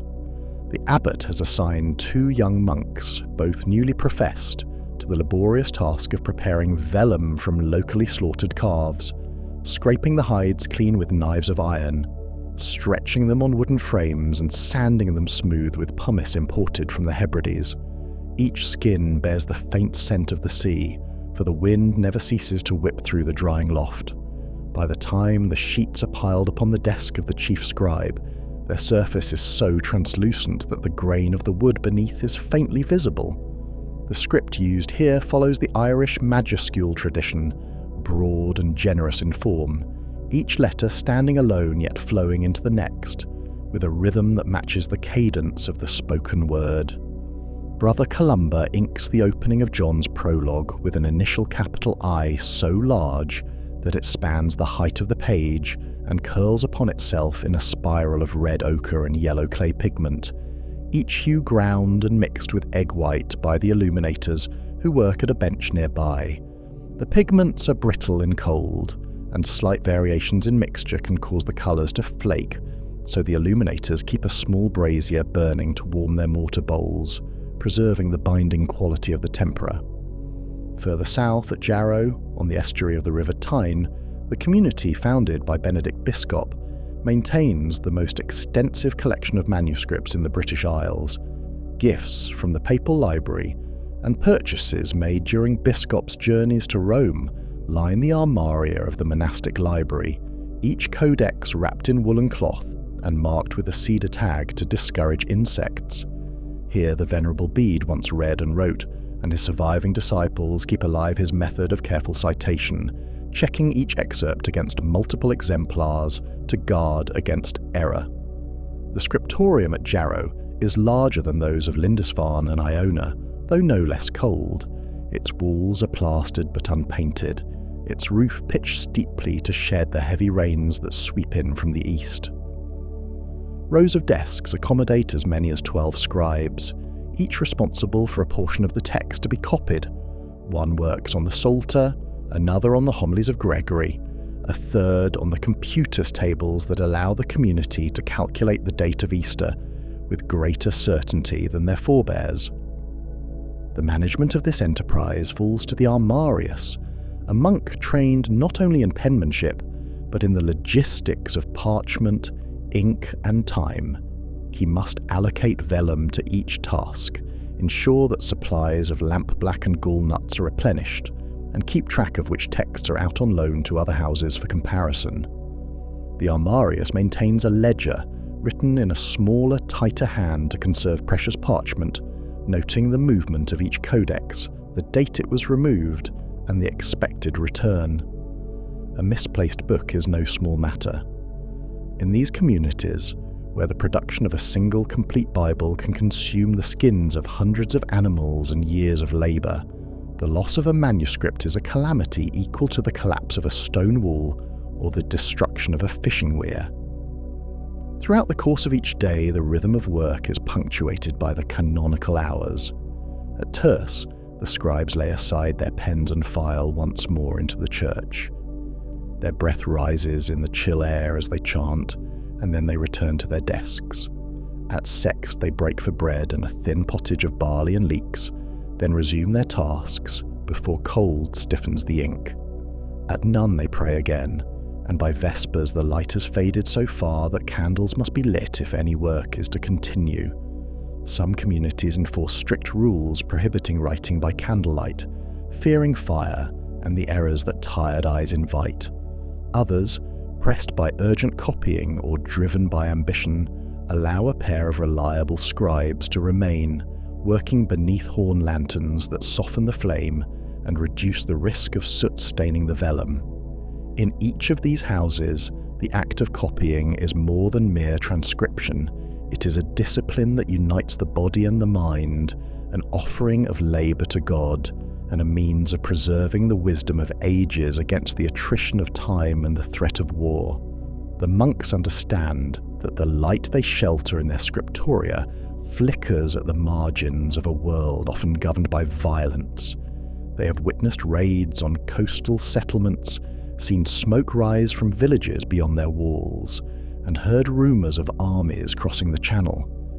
Yet within the stone enclosures of Lindisfarne, Jarrow and Iona, the steady hand of the scribe draws ink across parchment with a determination equal to any warrior's resolve, securing in careful script the words that give shape to faith, law and memory. When Compline concludes and the last candle is extinguished, the scriptorium falls silent and dark. Quills rest in their pots, ink slowly thickens in the cold, and freshly written sheets lie beneath boards weighted with smooth stones to keep them flat. The monks return to their cells, their fingers stained black, their eyes aching, their minds reciting the lines they have spent the day inscribing. Outside, the sea crashes against the rocks, the river carries reeds and silt toward the tidal mudflats, and the wind presses against the timbers, but the texts rest secure for another night, waiting for the coming dawn when the bell will call the scribes to begin again.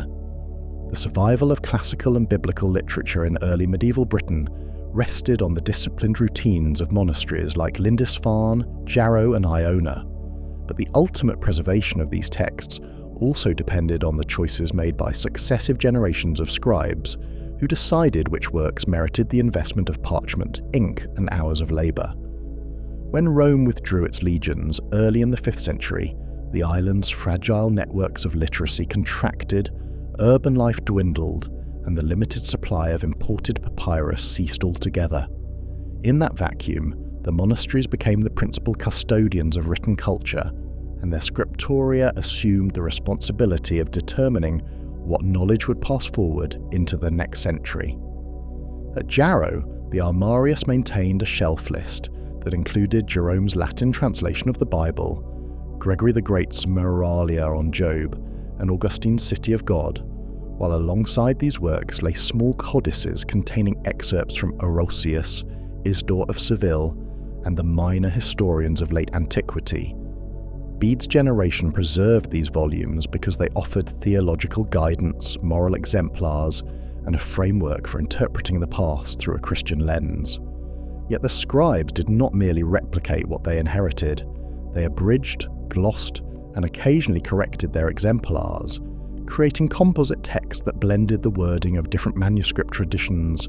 Their marginalia reveal the mechanics of that process. One scribe entered a concise note in the margin of Orosius, directing future readers to a parallel passage in Isidore, while another inserted a short sentence clarifying a geographical reference that no longer matched the political map of the 8th century. In the smaller libraries of Lindisfarne and Iona, the collection was narrower, but the same principle applied.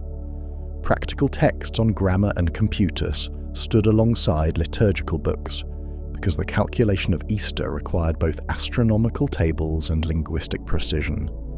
Classical poetry survived only piecemeal, copied into miscellanies, where it could serve an immediate pedagogical purpose. A fragment of Virgil's Aeneid appears in a Latin exercise book excavated at Monk Wearmouth, its metre annotated to teach scansion. In such a context, the boundary between classical and Christian authors blurred, for both were mined for phrases suitable to homiletic rhetoric or poetic flourish. The scribe's pen became a tool of selection as much as replication, and in that selection lay the fate of entire genres. The question of whether occult or esoteric writings survived within these scriptoria is more difficult to answer. Early medieval England did not possess the extensive translation projects that flourished later in Muslim Spain.